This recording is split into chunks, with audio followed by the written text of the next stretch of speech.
नमस्कार विद्यार्थी मित्रांनो, स्पॉटलाइट अकॅडमीच्या जे काही टेस्ट नंबर 8 कंबाईनसाठी जे आपण घेतली होती बघा, त्याचे जे इतिहास विषयाचे जे काही प्रश्न आहेत आणि त्याची उत्तर आहेत त्याच्याबद्दल आपण आज उहापोह करणार आहोत बघा. तर पहिला प्रश्न जो आहे बघा त्याच्यामधला तुम्ही बघू शकता की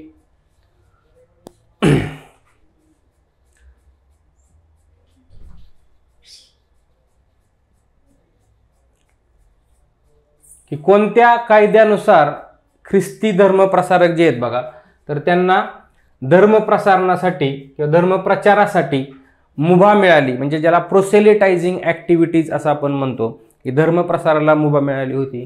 तर तो ॲक्ट तुम्हाला विचारला आहे. बरेचसे ॲक्ट आहेत बघा. 1773चा जो रेग्युलेटिंग ॲक्ट आहे, इथून सगळ्या ॲक्ट्सची सुरुवात झाली आणि 20-20 वर्षानंतर त्या सनदी वाढवत गेल्यात, म्हणून त्यांना सनद कायदा किंवा चार्टर ॲक्ट असे पण म्हणलं जातं बघा. तर 1813चा जो कायदा होता बघा, त्या 1813च्या कायद्याने हे सगळ्या सनदी किंवा चार्टर दिलेले आहेत की ज्याने या 1813च्या कायद्याने बेसिकली काय केलं होतं, तर ख्रिस्ती धर्म प्रसारक जे आहेत बघा त्यांना धर्म प्रसार करण्यासाठी मुभा दिलेली होती बघा. ह्या अशा धर्म प्रसाराच्या कामामुळेच नंतर याच्या विरुद्ध असंतोष पण निर्माण झालेला तुम्हाला दिसून येईल आणि त्याचाच परिपाक तुम्हाला 1857 मध्ये हे देखील एक कारण तुम्हाला दिसून येतं. ओके, दुसरा प्रश्न आहे बघा, हिंदुस्थानला पार्लमेंट पाहिजे म्हणजे संसद पाहिजे, तसेच 100 वर्षानंतर ब्रिटिश सत्ता संपून भारत स्वतंत्र होईल असे भाकीत कोणी केले होते. आता बघा, बऱ्याच वेळा तुम्ही बघितलं असेल तर आयोगाच्या पॅटर्नमध्ये असे स्टेटमेंट दिलेले असतात बघा, आणि हे स्टेटमेंट कोणी केलं, जसं तुम्ही बघितलं होतं बघा, ब्रिटिश राज्यात पुरेसे अन्न मिळत नाही असा एकदा प्रिव्हियस इयर क्वेश्चन तुम्ही बघितला असेल. तर तशाच पद्धतीचा एक प्रश्न तुम्हाला टाकला आहे की हिंदुस्थानास काय स्वतंत्र पार्लमेंट पाहिजे आणि हिंदुस्थान जो आहे बघा तो 100 वर्षानंतर ब्रिटिश सत्ता संपून आझाद होईल असं स्टेटमेंट कोणी केलं असं विचारलंय तुम्हाला. ऑप्शन आहेत बघा, लोकहितवादी, गोपाळकृष्ण गोखले, आगरकर आणि महात्मा गांधी. तर याच्यामध्ये लोकहितवादी जे आहेत बघा त्यांचं हे स्टेटमेंट आहे. त्यांनी असं स्टेटमेंट केलं होतं की हिंदुस्थानला पार्लमेंट पाहिजे.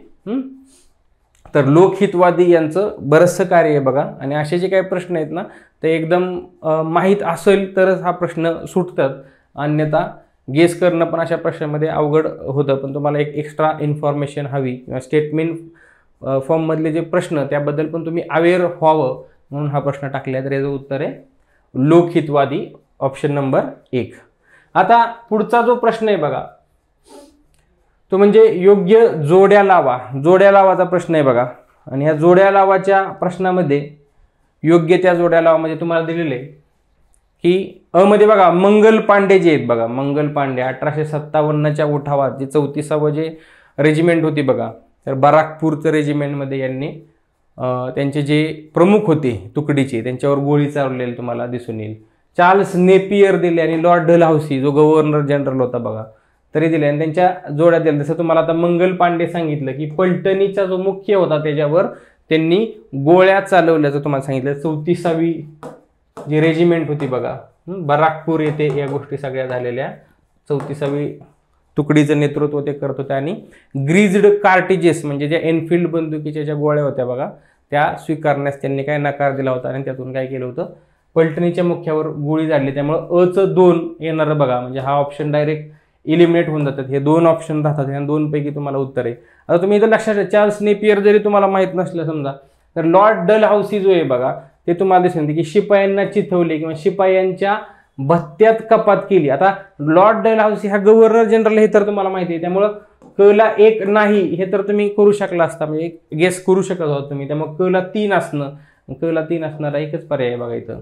या 2 मध्ये जो शिल्लक राहतोय तो ऑप्शन नंबर 3 होता. बऱ्याच वेळा एलिमिनेशन टेक्निक वापरून पण तुम्हाला या गोष्टी कराव्या लागतात. कर्मचारी जे आहेत बघा किंवा शिपाई जे आहेत बघा त्या शिपायांच्या भत्त्यात त्यांनी डलहौसीने कपात केली होती. 1856 मध्ये त्याचा कालखंड संपलो. आणि ह्याची एक रिॲक्शन हे देखील सैनिकांचा जो असंतोष होता तो 1857 मध्ये 1857च्या उठावाद्वारे बाहेर पडलेला तुम्हाला दिसून येईल. त्यामुळं 3चं जे उत्तर आहे ते ऑप्शन नंबर 3 जो असणार आहे बघा. आणि चार्ल्स नेपियर ऑब्व्हियसली तो इंग्रज सेनेचा सरसेनापती वगैरे आहे बघा. ओके, आता याच्यानंतर बघा मुघल सम्राट डॅश डॅश यांनी सन 1618 मध्ये ब्रिटिशांना व्यापारी सवलतीची काय दिली सांगितलं तर सनद दिली, असं तुम्हाला प्रश्न दिलेला आहे बघा. आता तुम्हाला मिडिवल इंडिया जो पार्ट आहे बघा, तो कंबाईनमध्ये पर्टिक्युलर जास्त नसला तरी तुम्हाला हे माहिती पाहिजे. म्हणजे ॲक्च्युअलमध्ये हे मॉडर्न इंडियामध्ये किंवा आधुनिक भारतामध्ये देखील जे युरोपियनांचे आगमन आहे बघा, त्याच्यामध्ये तुम्हाला या अँगलनी बऱ्याच वेळा प्रश्न विचारलेला तुम्हाला दिसून येईल. तर यामध्ये तुम्ही काय लक्षात घ्यायचे की तुम्हाला बेसिकली 1618 मध्ये 1605 नंतर कोण सत्तेवर आला हे जरी माहीत असतं तरी हा प्रश्न सुटला असता. आणि त्या काळामध्ये जहांगीर जो आहे बघा, हा जहांगीर तुम्हाला दिसून येईल की जहांगीर बादशाह जो होता त्याच्याकडनं ब्रिटिशांना या व्यापारी सवलती मिळालेल्या, तर तुम्हाला त्याची सनद मिळालेली तुम्हाला दिसून येईल. ऑब्व्हियसली औरंगजेब तर तुम्हाला माहिती आहे की 1657 मध्ये तुम्हाला दिसून येईल की सत्तेमध्ये आलेला आहे. तो 1707 मध्ये त्याचा मृत्यू इथंच संभाजीनगर जे आहे बघा तिथं झालेला तुम्हाला दिसून येईल. अकबराचा कालखंड जुना आहे बघा, शहाजहान नंतरच्या कालखंडात तुम्हाला दिसून येईल बघा. म्हणजे मुघल एम्पायर किंवा लिगसी जरी तुम्हाला माहीत असते तरी हा प्रश्न सुटला असता. तर योग्य आन्सर आहे याचं जहांगीर जो आहे बघा, त्या जहांगीराकडनं हा जे काय सवलत ते मिळालेली दिसून येते. पुढचा प्रश्न आहे बघा, डॅश डॅश या शहराचे वर्णन भारताचे मँचेस्टर असे केले जाते असं दिलंय बघा. ढाक्याचं जे काय मलमलचं कापड आहे बघा हे जगप्रसिद्ध होतं हे तुम्ही ऐकलेलं असेल बघा. आणि त्यामुळे ढाका या शहरालाच काय म्हणायचे भारताचं मँचेस्टर. मँचेस्टर हे कापड उद्योगासाठी ब्रिटनमध्ये प्रसिद्ध असलेलं शहर आहे बघा.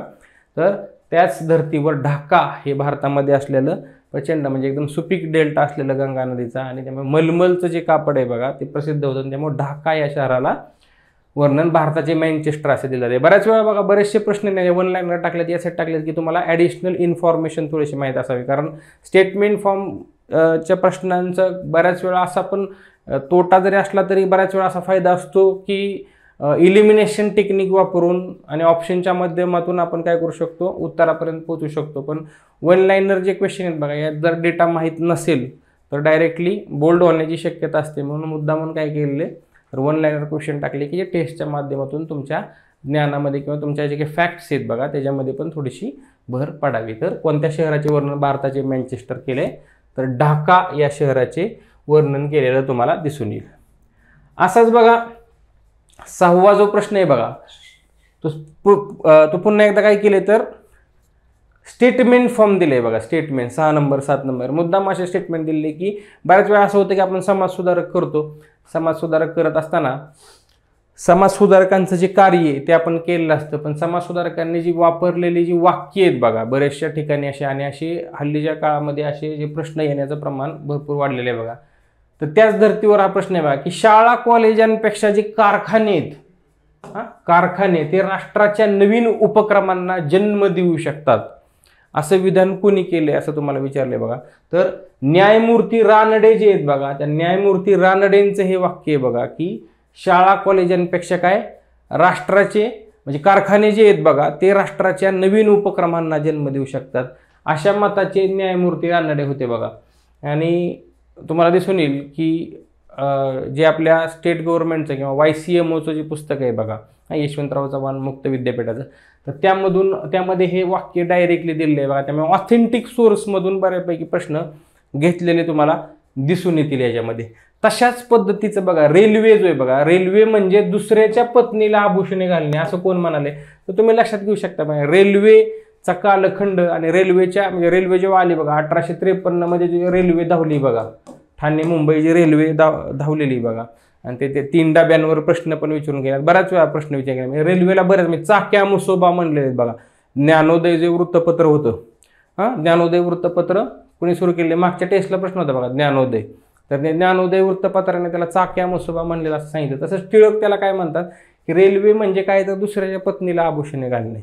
तर ते टिळक म्हणलेले तुम्हाला दिसून येईल बघा. दादाबाई नौरोजी किंवा महात्मा फुले महात्मा गांधी यांचा यात संबंध नाही बघा. हे टिळकांनी वापरलेले शब्द आहेत बघा. मुद्दाम असे स्टेटमेंट दिलेले आहेत. त्यामुळे रेल्वे माहीत असणं 1853 मध्ये रेल्वे धावली होती बघा. त्या रेल्वेसाठी हे वापरलेले उद्गार आहेत लोकमान्य टिळकांनी. त्यामुळे 7 नंबरचा जो प्रश्न आहे त्याचं उत्तर आहे लोकमान्य टिळक ऑप्शन नंबर 2. तसंच बघा पॉलिटिकल जे असोसिएशन आहेत बघा पॉलिटिकल असोसिएशन किंवा राजकीय संस्थांची स्थापना हा देखील तुम्हाला टॉपिक असतो बघा. आणि काँग्रेसची स्थापना जी झाली कधी झालेली म्हणजे पहिले जे सेशन झाले बघा डिसेंबर 28, 29, 30, 31 डिसेंबरला जे सेशन झाले बघा संस्कृत जे महाविद्यालय कोणतं तेजपाल महाविद्यालय जे बघा मुंबईमध्ये तिथं झालेलं पहिलं सेशन 1885 मध्ये. त्याच्या आधी काय बऱ्याचशा अशा संस्था आहेत बघा लँड होल्डर्स सोसायटी सारख्या किंवा इंडियन लीग सारख्या इंडियन असोसिएशन सारख्या.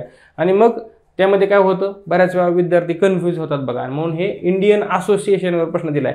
ॲक्च्युअलमध्ये इंडियन लीगमधूनच नंतर इंडियन असोसिएशन तयार झाली बघा. आणि ते कोण आहे ते संस्थापक असा ऑनलाईनवर प्रश्न तुम्हाला विचारलाय बघा. तर तुमच्या लक्षात आलं पाहिजे सुरेंद्रनाथ बॅनर्जी जे आहे बघा SN बॅनर्जी हे इंडियन असोसिएशनचे संस्थापक होते. पण हीच इंडियन असोसिएशन नंतर काँग्रेसच्या येण्याने कुठेतरी बॅकफुटवर गेलेले तुम्हाला दिसून येईल. म्हणजे सगळेच पॉलिटिकल संस्थांचं एक कल्मिनेशन किंवा एकत्र येऊन काँग्रेस झाली किंवा काँग्रेसच्या अंतर्गत ते विलीन झाले अशा पद्धतीची परिस्थिती तुम्हाला दिसून येईल. फक्त इंडियन लीग कोणाची इंडियन असोसिएशन कोणाचं या गोष्टी तुम्हाला माहीत असणं हे प्रिलिम्सच्या दृष्टिकोनातून आणि मेन्सच्या दृष्टिकोनातून माहीत असणं गरजेचे आहे. आता पुढील काळामध्ये बघा कोणत्या मोहिमेचे गांधीजींनी बुडत्या बँकेचा पुढील तारखेचा चेक असे वर्णन केले होते. आता ॲक्च्युअलमध्ये काय आहे ऑप्शन जर तुम्ही बघितले बघा August offer Cripps mission cabinet mission वगैरे असे जे काही ऑप्शन आहेत बघा तुम्हाला हे तर लक्षात आलं पाहिजे कमीत कमी की दुसरं महायुद्ध जे बघा 1939ला सुरू झालंय आणि लॉर्ड लिनलिथगो जो आहे बघा त्यांनी काय केलं होतं भारतीय जे काही स्टेट्समधले आपल्या राज्यामधले जे मंत्रिमंडळ आहे किंवा इथले जे बाकीचे पण जे काही लीडर्स आहेत बघा यांना विश्वासात न घेता काय जाहीर करून टाकलं की भारताचा सपोर्ट आहे म्हणून बघा ब्रिटनच्या बाजूने. आणि त्यामुळे राज्यातल्या ज्या सगळे सरकार आहेत बघा यांनी राजीनामा दिलेला तुम्हाला दिसून येतो. आणि त्यामुळं तेव्हाच तुम्हाला अमेरिका किंवा बाकीचे देश बघा यांचा दबाव होता ब्रिटनवर आणि की भारताचं सहकार्य मिळावं म्हणून. आणि त्यांना सहकार्य मिळावं म्हणून स्वातंत्र्याच्या मागणीकरता वेगवेगळे अशा ऑफर्स आले आहेत बघा. 1940ला ऑगस्ट ऑफर आलेलं दिसून येईल बघा. 42 मध्ये क्रिप्स मिशन आलेलं तुम्हाला दिसून येईल किंवा 46 मध्ये तुम्हाला कॅबिनेट मिशन आलेलं दिसलं. हे श्वेतपत्रिका वगैरे खूप जुने आहे बघा ते मुद्दाम ऑप्शनमध्ये टाकलेले असे तुम्हाला दिसून येईल बघा.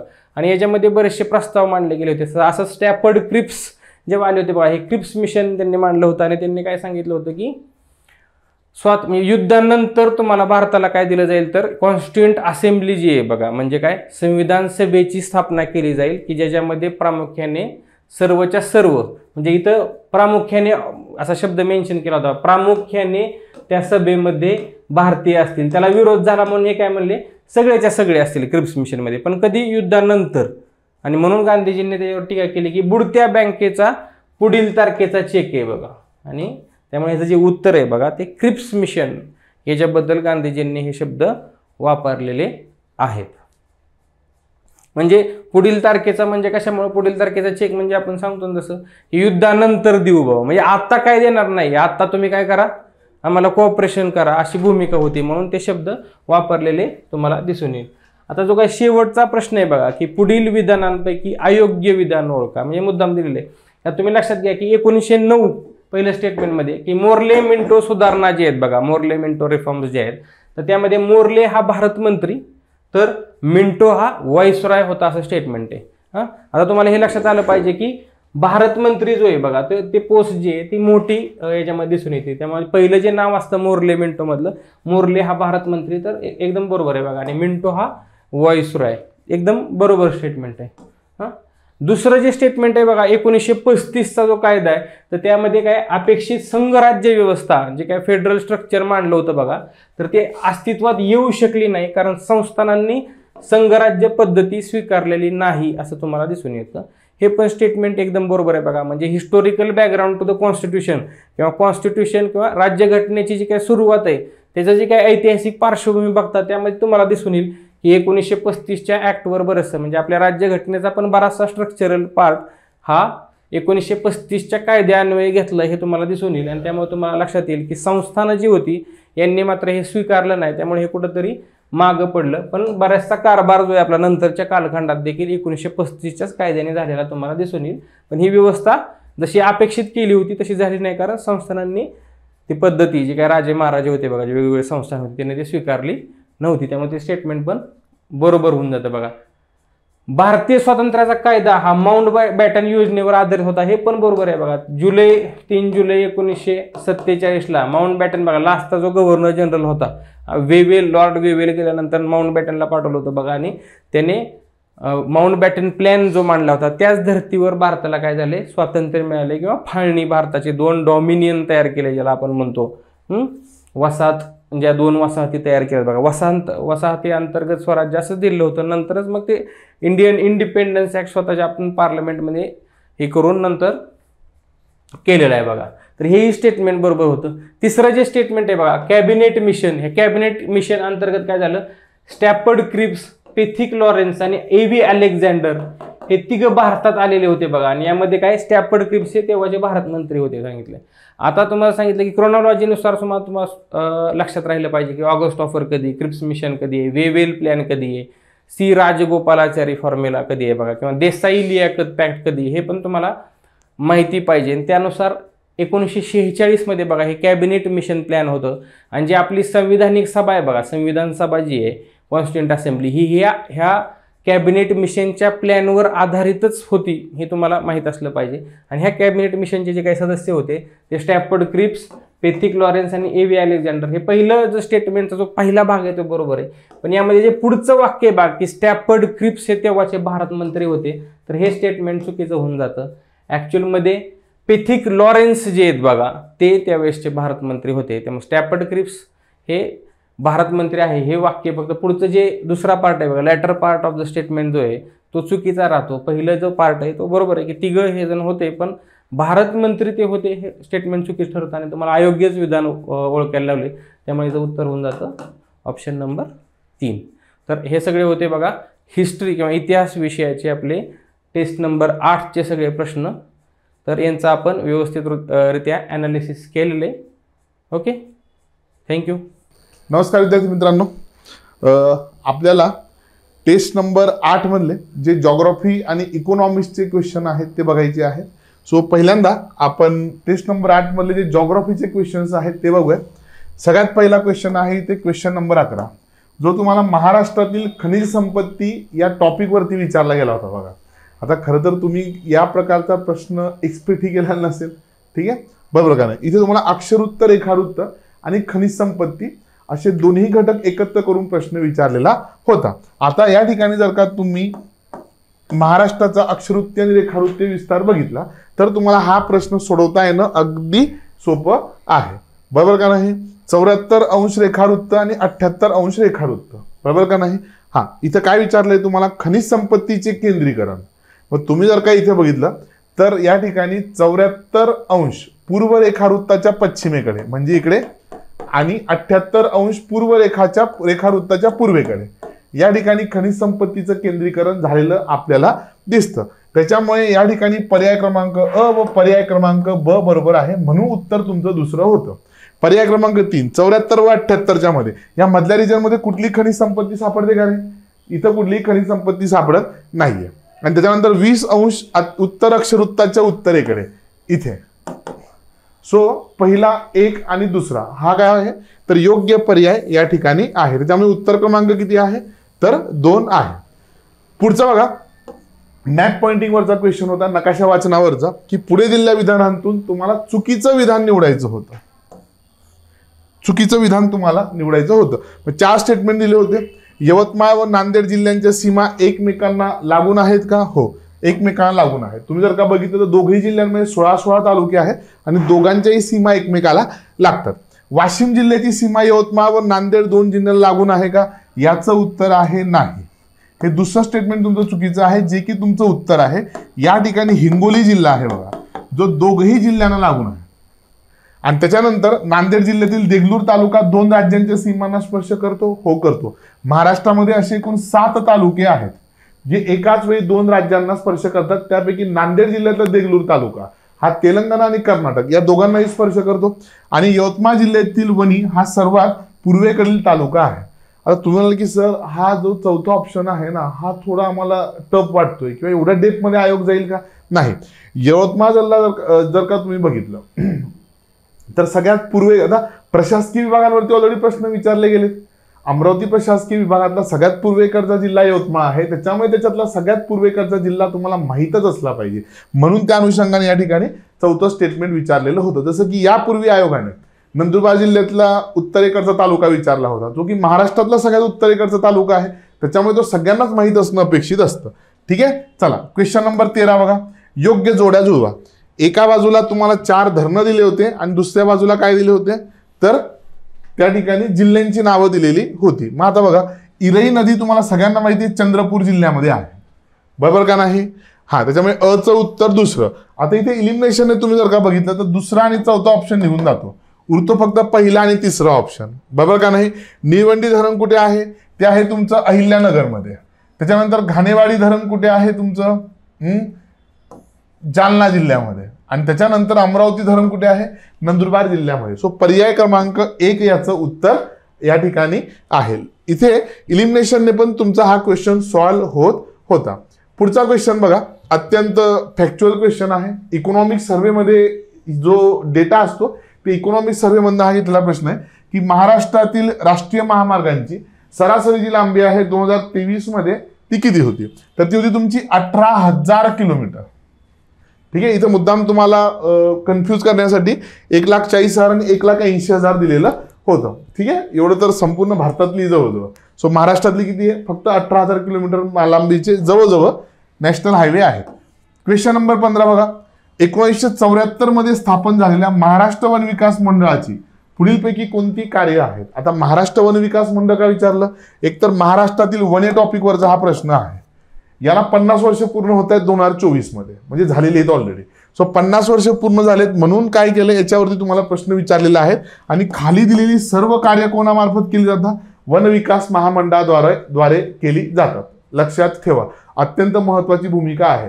लाकडांचा लिलाव करणे, बांबूचा लिलाव करणे, इमारती लाकूड विकणे, ठीक आहे, प्रचंड नफा याच्यातनं काय करत असतो, महाराष्ट्र वन विकास महामंडळ मिळवत असतो. सो महामंडळ आहे, वरचे सगळे कामं त्याच्याद्वारा केले जातात. क्वेश्चन नंबर 16 बघा. या ठिकाणी हा पुन्हा मॅप पॉइंटिंगवरचा क्वेश्चन होता आणि या टाईपचे जे क्वेश्चन्स आहेत ते येणाऱ्या एक्झाममध्ये एक्सपेक्टेडच आहेत. तुम्हाला विचारलं होतं की नदी खोऱ्यांचा उत्तरेकडून दक्षिणेकडे योग्य क्रम लावायचा आहे. काय करायचं होतं, उत्तरेकडून दक्षिणेकडे योग्य क्रम लावायचा आहे. मग इथे जर का तुम्ही बघितलं तर सगळ्या फक्त नद्यांची नावं दिली होती. पर्याय क्रमांक 1. आता काय करायचंय, लेक्चर झाल्यानंतर महाराष्ट्राचा जो तुमचा नदी प्रणालीचा नकाशा आहे, ठीक आहे, मग तुमच्याकडे AB सौदी सरांचा असेल किंवा गुगलला जाऊन सर्च करा. तिथे तुम्हाला महाराष्ट्रातली जेवढीही मोठी नदी खोरी आहे त्या सगळ्या मोठ्या नदी खोऱ्यांचा तुम्हाला या ठिकाणी नकाशा मिळेल. पांझरा, गिरणा, दक्षिण पूर्णा आणि मांजरा हे याचं उत्तर आहे. आता इथं थोडं लॉजिक लावलं असतं तरी तुम्हाला सॉल्व्ह करता आलं असतं. पांझरा नदी धुळे जिल्ह्यात म्हणजे अगदी उत्तरेकडे आहे, बरोबर का नाही? सो ऑब्व्हियसली उत्तरेला पांझराच असणार आहे. मग पांझरा ऑप्शन कुठे होता, फक्त 1 आणि 3 मध्येच होता. ठीक आहे, गिरणा नदी नाशिकमध्ये आहे म्हणजे कुठे, पांझरेच्या खाली आहे. आलं लक्षामध्ये? दक्षिण पूर्णा हिंगोलीमधनं वाहते म्हणजे काय, हिंगोली परभणी अजून थोडं खाली आलं. आणि मांजरा कुठे आहे, अजून खाली आहे. सो या ठिकाणी पर्याय क्रमांक 1 याचं उत्तर आहे. पुढचा प्रश्न बघा, क्वेश्चन नंबर 17. भारतातील सर्वात कमी लोकसंख्येची घनता असणारे, ती सर्वात कमी व सगळ्यात जास्त लोकसंख्येची, आता एकदम काय आहे, फॅक्च्युअल क्वेश्चन आहे. या ठिकाणी मुद्दाम तुम्हाला इथे काय केलं होतं, क्षेत्रफळाच्या दृष्टीने छोटा असलेला जो जिल्हा आहे हा जिल्हा पण तुम्हाला या ठिकाणी ऑप्शन मध्ये दिलेला होता. सो सगळ्यात कमी लोकसंख्येची घनता कुठे आहे, अरुणाचल प्रदेशमध्ये आहे. आणि सगळ्यात जास्त कुठे आहे, तर बिहारमध्ये आहे. सो 17व्या प्रश्नाचं उत्तर पर्याय क्रमांक 3. क्वेश्चन नंबर 18 अत्यंत महत्वाचा आहे बघा. यापूर्वी आयोगाने पश्चिम घाटातले, पूर्व घाटातले, हिमालयातले सर्वोच्च शिखर विचारलेले आहेत. पण ईशान्य भारतातलं किंवा हिमालय वगळता जे महत्वाचं शिखर आहे ते आहे सारामती शिखर. हे कोणत्या राज्यामध्ये स्थित आहे? खरं तर भारतातलं अत्यंत महत्वाचं शिखर आहे. तुमच्यातल्या कितीतरी विद्यार्थ्यांनी याचं नाव सुद्धा ऐकलेलं नसेल. सो ते बरोबर म्यानमारच्या बॉर्डरवरती नागालँड राज्यामध्ये आहे. त्याची हाईट बघा तुम्ही 3,841 मीटर म्हणजे जवळजवळ 4,000 मीटर उंची आहे. त्याचा जो वरचा भाग आहे तो बर्फाच्छादित असतो. लक्षात ठेवा, सारामती शिखर अत्यंत महत्वाचं आहे. नागालँडमध्ये हे शिखर आहे. क्वेश्चन नंबर 19 बघा. हा 10वीच्या भूगोलाच्या पुस्तकातून घेतलेला प्रश्न आहे. ठीक आहे, स्कूल बुक मधनं सुद्धा काही मी प्रश्न घेतले होते. सगळेच एका सोर्सेस मधनं नाही घेतले, वेगवेगळ्या सोर्सेस मधनं हे घेतलेले आहेत. ठीक आहे, इथे तुम्हाला 4 स्टेटमेंट दिले होते भारताच्या हवामाना संबंधीचे, की भारतामध्ये जी हवामानाची विविधता आहे ती प्रामुख्याने कशामुळे आहे, तर भारताचं जे अक्षवृत्तीय स्थान आहे आणि समुद्र सपाटीपासूनची उंची आहे ते यामुळे आहे. दुसरं स्टेटमेंट, हिंदी महासागर व हिमालय पर्वताचा भारतीय हवामानावरती विस्तृत परिणाम झालेला आहे किंवा मोठा परिणाम झालेला आहे. दुसरं स्टेटमेंट पण बरोबर आहे. तिसरं स्टेटमेंट मात्र काय होतं, या ठिकाणी चुकीचं होतं. का? कारण की भारतातलं सगळ्यात कमी पर्जन्य हे कच्छच्या रणमध्ये नाही तर पश्चिम राजस्थानमध्ये जैसलमेर या ठिकाणी पडतं. त्याच्यामुळे तिसरं स्टेटमेंट या ठिकाणी चुकीचं आहे. चौथं पुन्हा बरोबर आहे. रिट्रीट ऑफ मान्सूनमुळे सगळ्यात जास्त पाऊस तामिळनाडूमध्ये पडतो. त्याच्यामुळे उत्तर क्रमांक 3 आहे. पुढचं बघा, क्वेश्चन नंबर 20.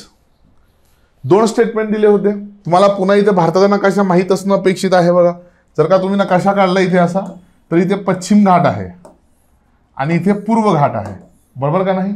लक्षात घ्या, पश्चिम घाटातल्या कितीतरी नद्या पूर्वेकडे पण वाहत जातात आणि पश्चिमेकडे पण वाहत जातात, बरोबर. पण पूर्व घाटातली कुठलीच नदी पश्चिमेकडे येत नाही किंवा अरबी समुद्र पश्चिमेकडे येत नाही, म्हणजे अरबी समुद्राला जाऊन मिळत नाही. ठीक आहे, इकडे नदी येते, इंद्रावती नदी येते, पण ती अरबी समुद्राला जाऊन मिळते का? नाही. पण इकडच्या नद्या मात्र काय होतात, बंगालच्या उपसागराला जाऊन मिळता आहेत. मग इथे बघितलं तर पश्चिम घाटात उगम पावणाऱ्या जास्त लांबीच्या नद्या आणि पूर्व घाटात उगम पावणाऱ्या बहुतांश नद्या या बंगालच्या उपसागराला जाऊन मिळतात, पण पूर्व घाटातल्या मात्र काय येत नाही, अरबी समुद्राला येऊन मिळत नाही. त्याच्यामुळे या ठिकाणी फक्त विधान अयोग्य आहे. 20व्याचं काय होतं तुमचं उत्तर? पर्याय क्रमांक 1 या ठिकाणी आहे. ओके, फक्त विधान 1 बरोबर आहे.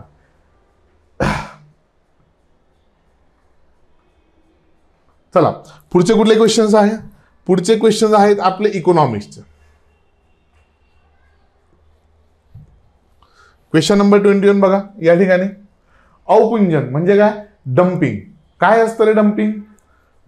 बघा, लक्षात घ्या, दुसऱ्या देशातले उद्योग हे बंद करण्यासाठी किंवा दुसऱ्या देशांच्या मार्केटवरती किंवा बाजारपेठेवरती ताबा मिळवण्यासाठी बऱ्याच वेळेला विकसित देश काय करतात, तर काही वस्तूंचं उत्पादन घेऊन ते उत्पादित किमतीपेक्षा कमी किमतीला दुसऱ्या देशांमध्ये विकतात. जसं की उदाहरणार्थ बघूया, जसं की चीन आहे. चीन काय करतं, अत्यंत हलक्या दर्जाच्या वस्तू उत्पादित करतं आणि त्या भारतामध्ये विकतं.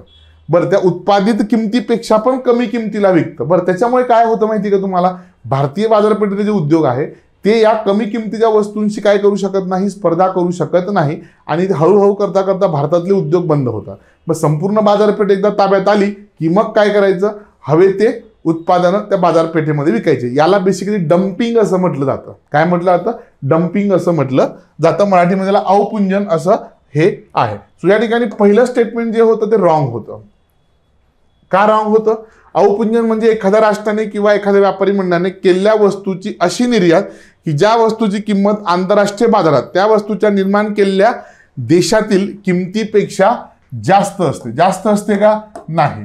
कमी किमतीला ते प्रोडक्ट विकले जातात. त्याच्यामुळे या ठिकाणी काय होतं, पहिलं स्टेटमेंट तुमचं रॉंग आहे. पण या ठिकाणी असलेले दुसरं आणि तिसरं स्टेटमेंट मात्र काय होतं, तर बरोबर होतं. डम्पिंगमध्ये एका देशात मोठ्या प्रमाणात वस्तूंची निर्यात केली जाते ज्यामुळे त्या देशातील वस्तू निर्माण करणाऱ्या व्यापारी मंडळांना आर्थिक धोका निर्माण होतो. बघा तुम्ही, चीन काय करते, तुम्हाला आठवत असेल की पहिले वेगवेगळ्या ब्रँड्सचे पेन मिळायचे, पण जेव्हापासून चीनने तो 2 रुपयाचा पेन आणलाय बाजारात विकायला त्यापासून कितीतरी पेनचे ब्रँड्स बंद झालेत का नाही? सगळीकडे बघा, बँकेत जा तुम्ही, किराणा दुकानावरती जा, तो 2 रुपयाचा पेन लटकत राहतो, बरोबर ना. सो संपूर्ण बाजारपेठ काबीज केली जाते. एखाद्या वस्तूची उत्पादित केलेल्या देशातील किंमत व त्याच वस्तूची आंतरराष्ट्रीय बाजारातील किंमत यामधील फरक अवपुंजन समजून घेण्यास गरजेचा ठरतो. दोघं देशांमधल्या किमती काय केल्या जातात, कम्पेअर केल्या जातात. त्याच्यामुळे या ठिकाणी ब व क बरोबर आहे. क्वेश्चन नंबर 22 बघा. शून्य आधारित अर्थसंकल्प श्री पियर यांची ही संकल्पना होती. भारतात सगळ्यात पहिल्यांदा कधी मांडला गेला? 1987-88 हा मांडला गेला होता. हे तुम्हाला माहीत असलं पाहिजे. अत्यंत फॅक्च्युअल टाईपचा हा क्वेश्चन आहे. पुन्हा एकदा इकॉनॉमिक सर्व्हेवरनं पुढचा प्रश्न घेतलाय. क्वेश्चन नंबर 23 बघा. इथे तुम्हाला महाराष्ट्राचं राज्याचे दरडोई उत्पन्न विचारलं होतं आणि ते किती आहे? 2,52,389 एवढं आहे. इकॉनॉमिक सर्व्हे मधला हा प्रश्न आहे. मग भारताचं दरडोई उत्पन्न किती आहे? महाराष्ट्रापेक्षा कमी आहे. खाली मला कमेंट करून सांगा. चला, क्वेश्चन नंबर 24 बघा. सार्वजनिक कर्जासंबंधित. आता सरकारला जेव्हा जेव्हा पैशाची गरज असते तेव्हा सरकार काय करतं? आंतरराष्ट्रीय बाजारातून पण पैसा घेऊ शकतं, त्याला आंतरराष्ट्रीय कर्ज म्हणतात, किंवा देशातून कर्ज घेऊ शकतं, त्याला आपण देशांतर्गत कर्ज असं म्हणतो. सो कर्ज कुठूनही घेऊ द्या, पण सरकारला जर का पैसा लागला तर काय केलं जातं, सरकार मात्र कर्ज घेत असतो. मग या संबंधी तुम्हाला इथे 4 स्टेटमेंट दिले होते, याच्यातलं चुकीचं विधान तुम्हाला निवडायचं होतं. सरकारकडे सर्वाधिक अधिकार असल्यामुळे ते जनतेला कर्ज देण्यासाठी सक्ती करू शकतात. 100% बरोबर आहे. तुम्ही म्हणला सर कसं, बघा लक्षात घ्या, प्रोव्हिडंट फंडमध्ये एखाद्या एम्प्लॉईचा जो पैसा असतो तो कुठे जमा होतो, सरकारच्या लोकलेख्यामध्ये जमा होतो, आणि तो पैसा कोण वापरतं, सरकार वापरतं, है ना. सरकार निकष ठरवू शकतं प्रोव्हिडंट फंडसाठी की एवढे वर्ष तुम्ही हे पैसे काढू शकत नाही, किंवा तुम्हाला प्रोव्हिडंट फंडमध्ये एवढे पैसे ठेवावेच लागतील. आलं तुमच्या लक्षामध्ये. सो सरकार सक्ती करू शकते. व्याजाचा दर, परतफेडीची मुदत आणि अटीबाबत सरकार लोकांवर सक्ती करू शकते. आताच तुम्हाला सांगितलं की प्रोव्हिडंट फंड मधला पैसा लगेच काढता येत नाही, त्याला एक काय असते, स्पेसिफिक टाइम लिमिट असते. सरकारने घेतलेल्या सार्वजनिक कर्जाच्या बाबतीत गुप्तता पाळली जाते, गुप्तता पाळली जात नाही. प्रत्येक वेळी सरकारला वेळोवेळी काय करावं लागतं, पार्लमेंटमध्ये किंवा मग इकॉनॉमिक सर्व्हेमध्ये त्याची माहिती द्यावी लागते. सो घेतलेलं कर्ज गुप्त कधीही ठेवता येत नाही. त्याच्यामुळे स्टेटमेंट क्रमांक 3 काय आहे, चुकीचं आहे. आणि सरकार जनतेवर कर आकारून त्याद्वारे येणाऱ्या उत्पन्नातून कर्जाची परतफेड करू शकते. ठीक आहे, टॅक्स आकारून. ओके, इव्हन कर आकारून जर का कर्जाची परतफेड केली, खरं तर ते एक चांगलं माध्यम समजलं जातं. सो या ठिकाणी 30 स्टेटमेंट वगळता बाकीचे सगळे स्टेटमेंट बरोबर होते.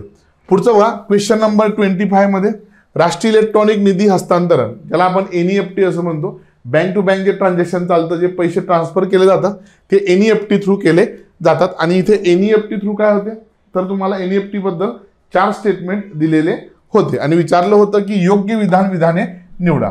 NEFT ची सुरुवात कधी झाली होती, श्री सराफ समितीने केली होती 1994 मध्ये, आणि सुरुवात झाली 1996 मध्ये. बरोबर का नाही. 1900 यालाच national electronic fund transfer NEFT असं देखील म्हटले जाते. बरोबर. या ठिकाणी क्वेश्चन नंबर 25 जो आहे, वरील सर्व विधाने बरोबर आहे, वरील सर्व. पुढचं बघा, क्वेश्चन नंबर 26 मध्ये पुन्हा इकॉनॉमिक सर्व्हे मधला हा क्वेश्चन आहे. मध्यान्ह पोषण योजना जी आहे, त्या मध्यान्ह पोषण योजनेबद्दलचा हा प्रश्न होता. मध्यान्ह पोषण योजना 1997 मध्ये सुरू करण्यात आली. बरोबर आहे. 2020 मध्ये या योजनेचे नाव प्रधानमंत्री अयोग्य विधान निवडायचं होतं. पहिलं विधान काय आहे, चुकीचं आहे. 1995 ला ही योजना खरं तर सुरू केली गेली होती आणि 2022 मध्ये या योजनेचं नाव काय केलं गेलं होतं, प्रधानमंत्री पोषण योजना असं चेंज करण्यात आलेलं होतं. सो पहिले 2 स्टेटमेंट चुकीचे होते, 3रं स्टेटमेंट मात्र या ठिकाणी बरोबर होतं. म्हणून अयोग्य विधान कुठले आहे, अ व ब. Question number 26. ओके, चला पुढचा भाग, क्वेश्चन नंबर 27.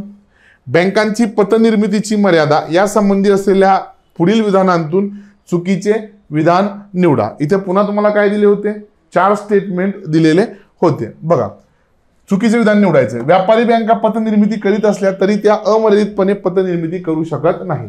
पहिलं स्टेटमेंट या ठिकाणी बरोबर आहे. ठीक आहे. एखाद्या व्यक्तीने बँकेत पैसे ठेवले तर ते पैसे बँक स्वतःकडे ठेवते का, नाही. ते पैसे बँक पुन्हा इतर कोणाला तरी कर्जाने देतेच. बरोबर ना. यालाच आपण काय म्हणतो, पतनिर्मिती म्हणतो. पुन्हा ती व्यक्ती काहीतरी विकत घेईल, ज्या व्यक्तीकडनं घेईल ती व्यक्ती पुन्हा ते पैसे बँकेत आणून देईल, पुन्हा बँक ते पैसे कोणाला तरी कर्जाने देईल. याला पतनिर्मिती म्हटलं जातं. पण याला काय असते, मर्यादा असते. लोकांना बचतीच्या सवयी नसतील तर पतनिर्मितीवरती मर्यादा येते. लोकांनी जर का बचतच केली नाही तर बँकांकडे पैसे जातील का, बँकांजवळ जर पैसे नसतील तर बँका इतरांना ते कर्जाने देऊ शकतील का, ऑब्व्हियसली याचं उत्तर नाही. त्याच्यामुळे दुसरं स्टेटमेंट पण बरोबर आहे. 3रं स्टेटमेंट चुकीचं होतं. बँकांना कर्ज वाटप करताना योग्य ते मुबलक तारण कर्जदाराकडे असणे गरजेचे असते, नाहीतर पतनिर्मिती जास्त होईल. जास्त नाही, पतनिर्मिती कमी होते. काय होते, पतनिर्मिती कमी होते.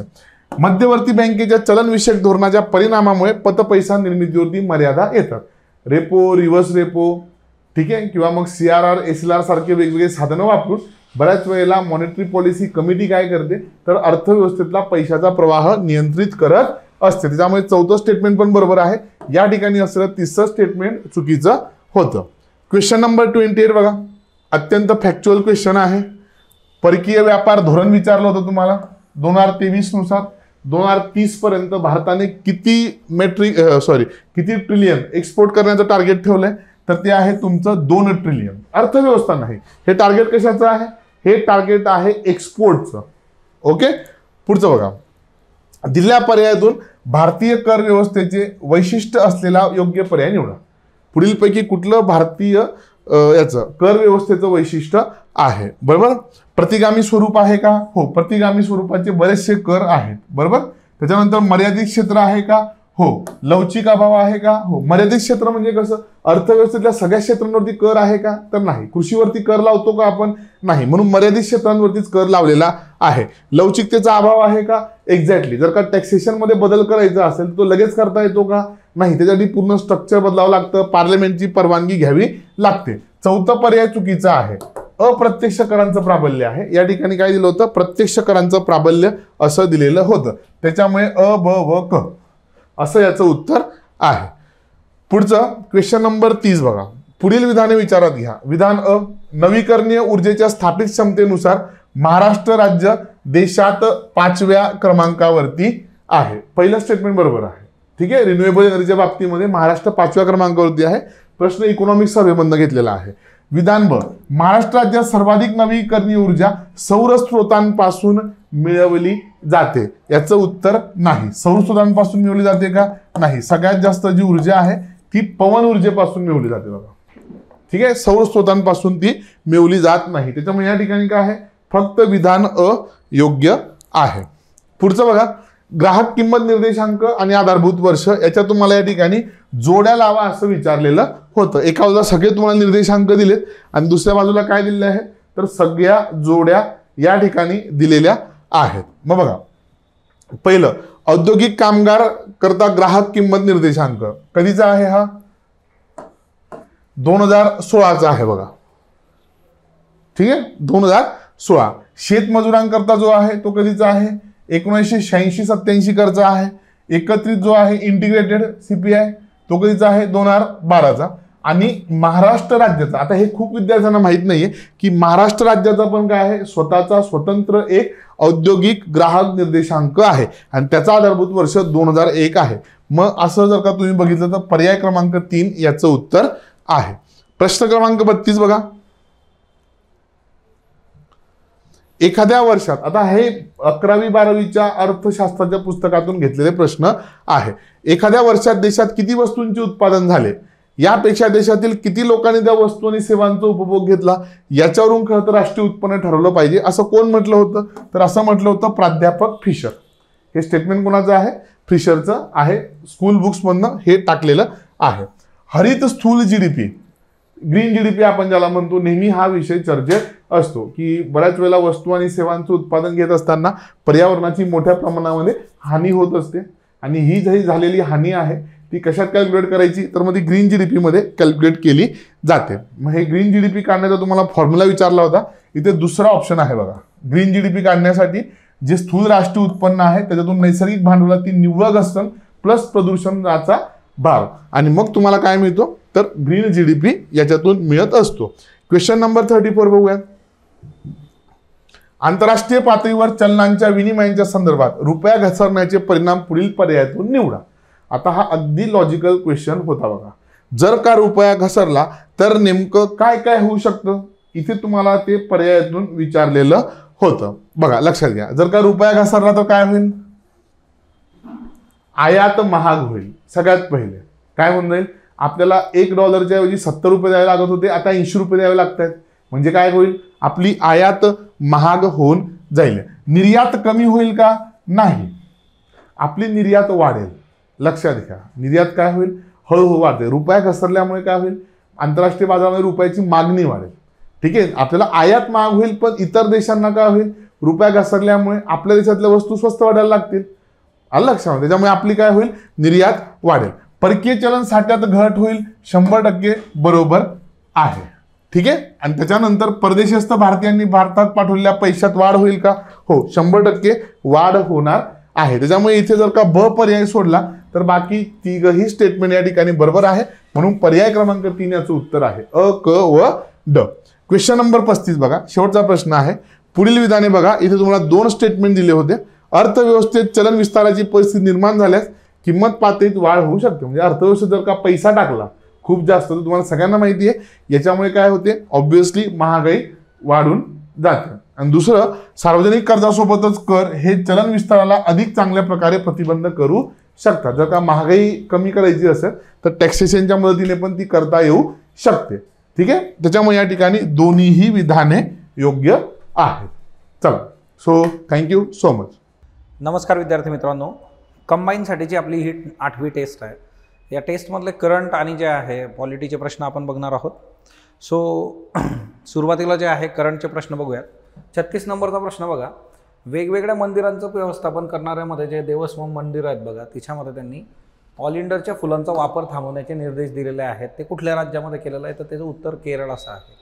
आता ही ऑलिंडरची फुलं जी होती तर ती प्रसादामध्ये टाकली जायची आणि तिच्यामुळे जे आहे विषबाधेसारखे इश्यू समोर आले होते, त्याच्यामुळे जे आहे हे केलेलं आहे. त्याच्यानंतर नेक्स्ट वन जे आहे, राष्ट्रीय तंत्रज्ञान दिवस कधी साजरा केला होतो. राष्ट्रीय तंत्रज्ञान दिवस हा 11 मे रोजी साजरा केला होतो. बघा, तुम्हाला दिनविशेष विचारल्याचे PYQ मध्ये रेफरन्सेस दिसतील. सो दिनविशेष आपण चांगले करणं अपेक्षित आहे. त्याच्यानंतर नेक्स्ट वन जे आहे, All We Imagine As Light या चित्रपटाला कान 2024 मध्ये ग्रांद प्री पुरस्कार मिळाला होता. हा पुरस्कार मिळवणारी पहिली भारतीय दिग्दर्शिका खालीलपैकी कोण बनेल. भारतीय महिला डायरेक्टर जी आहे आणि ती पायल कपाडिया असंही आहे. याची बरीच चर्चा पण झाली होती. सो बाकी दीपा मेहता, मीरा नायर ह्या वेगवेगळ्या महिला डिरेक्टर्स आहेत भारताच्या बाबतीमध्ये. जर तुम्ही बघितलं तर 21 मे 2024 रोजी झालेल्या मुसळधार पावसामुळे विरूपाक्ष मंदिराचा भाग कोसळला होता. विरूपाक्ष मंदिर जे आहे तर ते नेमकं कुठं आहे तर हे विरूपाक्ष मंदिर हम्पी कर्नाटक इथं आहे. सो महत्त्वाचं मंदिर आहे बघा. ग्रे झोन ॲग्रेशन ही संकल्पना कोणत्या देशामुळे चर्चेत आली. चीन असं याचं उत्तर आहे. हे काय असतं ग्रे झोन ॲग्रेशन. याच्यामध्ये तुम्ही एखाद्या देशाच्या बॉर्डरवर जाऊन जे आहे शक्ती प्रदर्शन करता त्याला ग्रे झोन ॲग्रेशन असं म्हटलं जातं. म्हणजे तिथं कवायती करणार तुम्ही आर्मीच्या, नेव्हीच्या, ओके, अशा पद्धतीने. त्याच्यानंतर 2024 मध्ये निलगिरी वृक्ष लागवडीमुळे कोणत्या राज्यात वाद निर्माण झाला होता. सो निलगिरी वृक्ष जो आहे तो मोठ्या प्रमाणावर पाणी कंझ्युम करतो. केरळमध्ये हा सगळा वाद जो आहे तो बघायला मिळतो. बघा, 2024 मध्ये निलगिरी वृक्षाची लागवड आणि त्याच्यामुळे तिथं वाद सुरू झाले. KPMGने जे आहे जे सर्वेक्षण केलं होतं त्यात महाराष्ट्रातलं कुठलं शहर कर्मचारी सुरक्षिततेच्या बाबतीत पहिल्या स्थानावर आहे. सो 42 नंबरचा जो प्रश्न आहे बघा आपला, तर कर्मचाऱ्यांच्या सुरक्षेचा विचार केला तर पुणे हे जे शहर आहे तर ते सुरक्षित आहे बघा.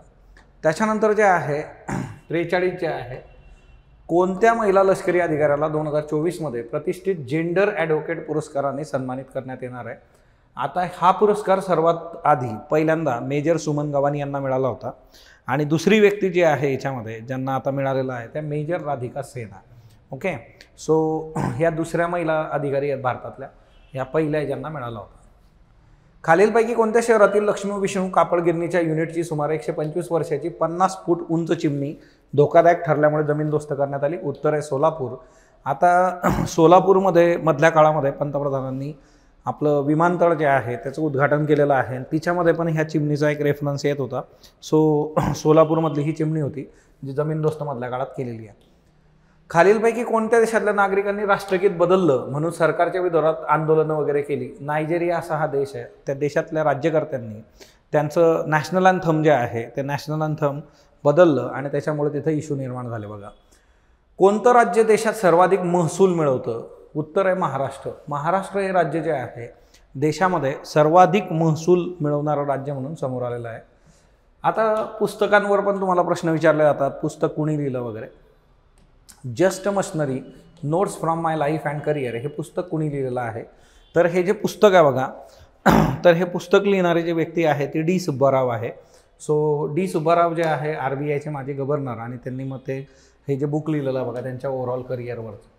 गॉड पार्टिकलचा शोध लावणारे नोबेल विजेते शास्त्रज्ञ पीटर हिग्स यांचं निधन झालेलं आहे. ते ब्रिटिश नागरिक होते बघा. ओके, सो ते ब्रिटनचे होते. मास्टर दीनानाथ मंगेशकर स्मृती प्रतिष्ठानतर्फे दिला जाणारा लता मंगेशकर पुरस्कार 2024 हा अमिताभ बच्चन यांना मिळालेला आहे बघा. So Amitabh Bachchan is the answer. आणि याच्यामध्ये सगळ्यात शेवटचा जो करंटचा प्रश्न होता, लष्करावर सर्वाधिक खर्च करणारा देश कुठला तर तो अमेरिका आहे. सो हे मुद्दे त्याच्यामध्ये लक्षात ठेवा.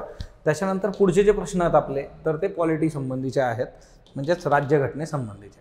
ओके, सो आपल्या ॲपवर जे आहे वन डे रिव्हिजन सेशन आहे बघा संडेला. ते पण तुम्ही करू शकता, म्हणजे गोष्टी तुम्हाला ज्या आहे सोप्या राहतील. 9वं परिशिष्ट कुठल्या घटनादुरुस्तीने ॲड झालं होतं, तर पहिली घटनादुरुस्ती जी आहे तिच्याने 9वं परिशिष्ट आपल्या याच्यामध्ये ॲड झालं. बाकी 52व्या घटनादुरुस्तीने 10वं आहे बघा, इकडं 11 आणि इकडं 12 जे आहेत. घटना समितीमधील खालीलपैकी कोणाच्या राज्याच्या मार्गदर्शन तत्वांवर खात्यावर पैसे जमा नसलेल्या बँकेचा चेक अशी टीका कोणी केली होती. सो ही टीका जी आहे के.टी. शहा यांनी केली होती. आपल्या मेकिंग ऑफ कॉन्स्टिट्यूशनचा विचार करता तुम्हाला कंबाईनमध्ये वारंवार प्रश्न विचारलेले आहेत आणि त्याच्यात मसुदा समिती त्यांची मतं ती तुम्ही प्रॉपरली केली पाहिजे. देन कोणत्या घटना समितीच्या अध्यक्षपदी डॉक्टर राजेंद्र प्रसाद नव्हते. सो आता यामध्ये जे आहे तुम्ही जर विचार केला तर गृह समिती जी आहे त्याच्या अध्यक्षपदी डॉक्टर राजेंद्र प्रसाद नव्हते बघा. बाकी सुकाणू समिती, राष्ट्रध्वज, वित्त कर्मचारी, हा ना, गृह समिती जी होती तिच्या अध्यक्षपदी कोण होतं ते तुम्ही मला कमेंट बॉक्समध्ये सांगणार आहात. खालीलपैकी अयोग्य जोडी जी आहे तर ती ओळखायची आहे तुम्हाला. सो इथं जे आहे कामगारांना निर्वाह वेतन बरोबर आहे बघा, 40 ग्रामपंचायत बरोबर आहे, न्याय यंत्रणा कार्यकारी यंत्रणेपासून स्वतंत्र 50 बरोबर. 43B जे आहे नागरिकांसाठी एकरूप नागरिक संहिता जी आहे तर याच्यासाठी जे आहे कलम आर्टिकल 44 आहे, uniform civil code. Okay, so DPSP तुम्हाला पाठ पाहिजेत बघा. राज्याच्या करेतर महसुलाच्या उत्पन्नाचे प्रमुख स्रोत खालीलपैकी कुठले कुठले आहेत. आता इथं जे आहे राज्य जे असतं बघा त्याचं जे काही उत्पादन आहे तर त्याचे सोर्सेस कुठले कुठले आहेत. आता यामध्ये जे आहे तुम्ही जर बघितलं तर बँकिंग जे आहे ते केंद्राच्या याच्यात येतं, राज्याच्या याच्यात येत नाही बघा.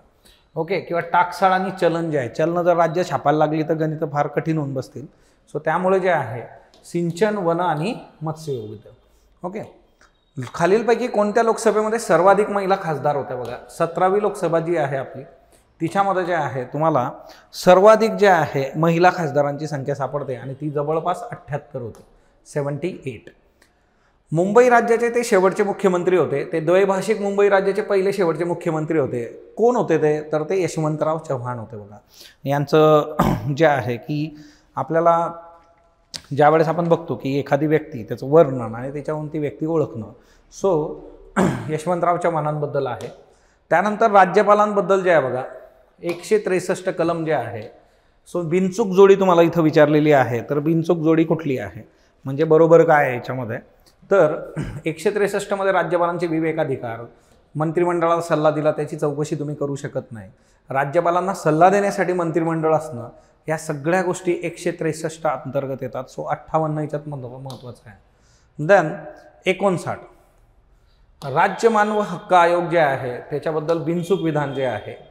अध्यक्षांचा कार्यकाळ 3 वर्ष असतो. अध्यक्ष सर्वोच्च न्यायालयाचे निवृत्त न्यायाधीश असतात बघा आणि सर्व सदस्य उच्च न्यायालयातील निवृत्त कार्यरत न्यायाधीश असतात. आता याच्यामध्ये गणित असं आहे बघा की एकतर जे आहे सर्वोच्च न्याय तर ते उच्च न्यायालय जे आहे त्याचे निवृत्त न्यायाधीश जे आहे, सो तो एक रेफरन्स ह्याच्यामध्ये येतो. आयदर तिच्यामध्ये पण एक येतं की हे तिथले मुख्य न्यायाधीश वा इतर न्यायाधीशांमधले असतील, तर सर्वोच्च नाही उच्च न्यायालय. आणि सर्व सदस्य नाही बघा, काही सदस्य तिच्यामध्ये जे आहे तर ते न्यायालयाशी संबंधित आहे, काही मानवी हक्कांशी संबंधित आहे. यांचा कार्यकाळ जो असतो तो 3 वर्ष आणि 70 वर्ष असा असतो बघा. त्याच्यामुळे हा शब्द इथं प्रॉब्लेमॅटिक आहे. सो आणि इकडं सर्वोच्च न्यायालय. सो तुम्हाला जे आहे बिनचूक विधान जे आहे फक्त एक आहे, 3 वर्षाचा कालावधी बरोबर आहे. महाराष्ट्र जिल्हा परिषद व पंचायत समिती अधिनियम 1961च्या कोणत्या कलमात प्रत्येक जिल्ह्याकरता अध्यक्ष आणि परिषद सदस्य यांची मिळून एक जिल्हा परिषद स्थापन करण्याची तरतूद आहे. सो याच्यामध्ये जे आहे तुम्हाला कलम 6 जे आहे ते सांगतं की जिल्हा परिषद जे आहे आणि याच्यामध्ये पण कमीत कमी सदस्य 50 आणि जास्तीत जास्त सदस्य जे आहेत 75. त्यानंतर जे आहे 61वा प्रश्न बघा, पंचायत समिती संबंधीचा हा प्रश्न आहे बघा. पंचायत राज तुम्ही चांगलं करणं अपेक्षित आहे.